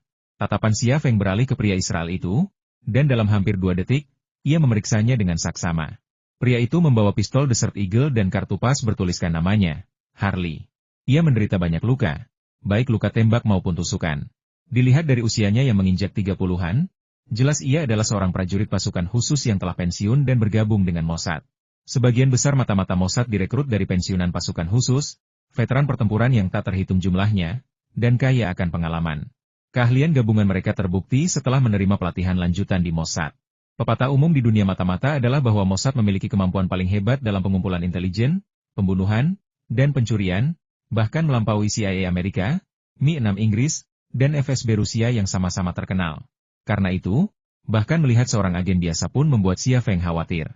Ia menyenggol Sukino Kyoko dari bawah meja, "Jangan bicara. Mossad ada di sini." Sukino Kyoko mengangguk.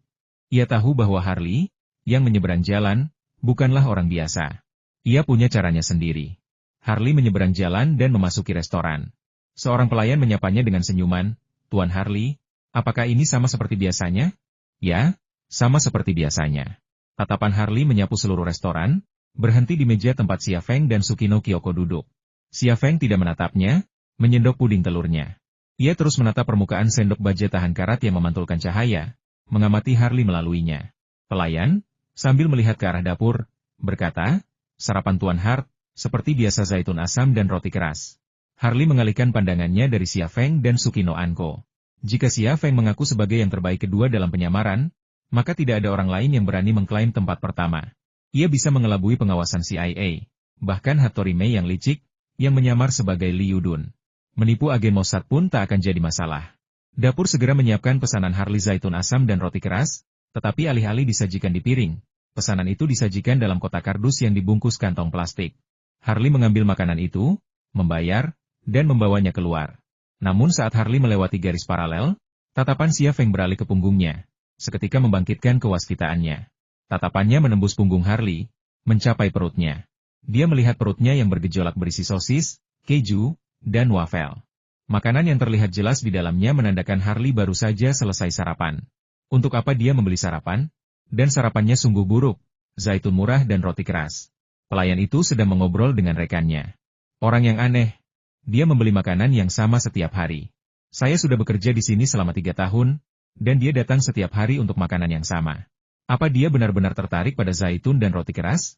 Saya melihat mobilnya. Kelihatannya seperti SUV Toyota, seharga 200.000 shekel. Rekannya berkata, ya, seorang pegawai pemerintah bergaji tinggi, tapi dia tertarik pada makanan cepat saji. Hei, jangan bilang begitu. Kita punya pelanggan. Apakah Anda berbicara tentang 2 orang India itu? Aneh sekali mereka mengerti apa yang kita bicarakan. Dia hanya memesan dalam bahasa Inggris. Ya, orang-orang di gedung seberang jalan itu aneh. Kedua pelayan itu mengobrol santai, percakapan mereka segera beralih ke seorang gadis yang mereka kenal. Xia Feng kehilangan minat untuk menguping lebih jauh, tatapannya kembali beralih ke bangunan tua di seberang jalan. Jika bukan karena obrolan santai kedua pelayan dan informasi yang baru saja ia dapatkan, ia tidak akan mengira sarapan yang dibeli Harley begitu aneh. Harley memang sudah sarapan, tetapi ia mungkin membelinya untuk seorang rekan kerja yang sangat menyukai zaitun asam dan roti keras. Namun setelah mendengar percakapan kedua pelayan itu, ia tidak berpikir demikian. 3 tahun, hampir setiap pagi membeli makanan yang sama.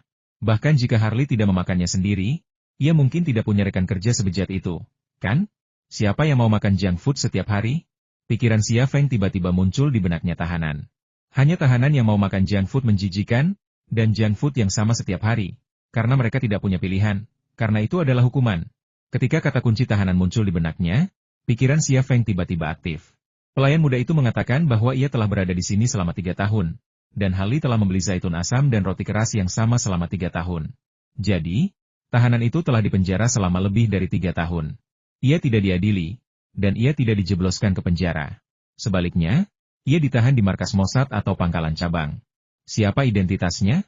Mengapa ia diperlakukan seperti ini? Mungkinkah anggota FA yang datang ke Israel selama periode ini dan menghubungi personel Mossad karena tahanan ini? Ia tak bisa memahaminya, tetapi Xia Feng sudah memendam keinginan untuk bertemu dengan tahanan itu. Tak lain karena keterlibatan FA. Musuh dari musuhku adalah temanku. Namun, ini masih sekadar tebakan liar. Keberadaan tahanan itu perlu dibuktikan. Ayo pergi. Xia Feng berdiri. Sukino Anko meletakkan sendoknya, lalu berdiri dan mengikuti Xia Feng keluar. Akomodasi mewah dan aman, SUV modifikasi untuk operasional, dan komputer pertas canggih di dunia ini. Jika punya uang, sebagian besar barang bisa dibeli. Di kamar presidensial Hotel Hilton, jari-jari Xia Feng bergerak cepat saat mengetik di komputer pertas barunya. Monitor dengan cepat menampilkan serangkaian rekaman pengawasan lalu lintas dari 48 Saint-Croix Street.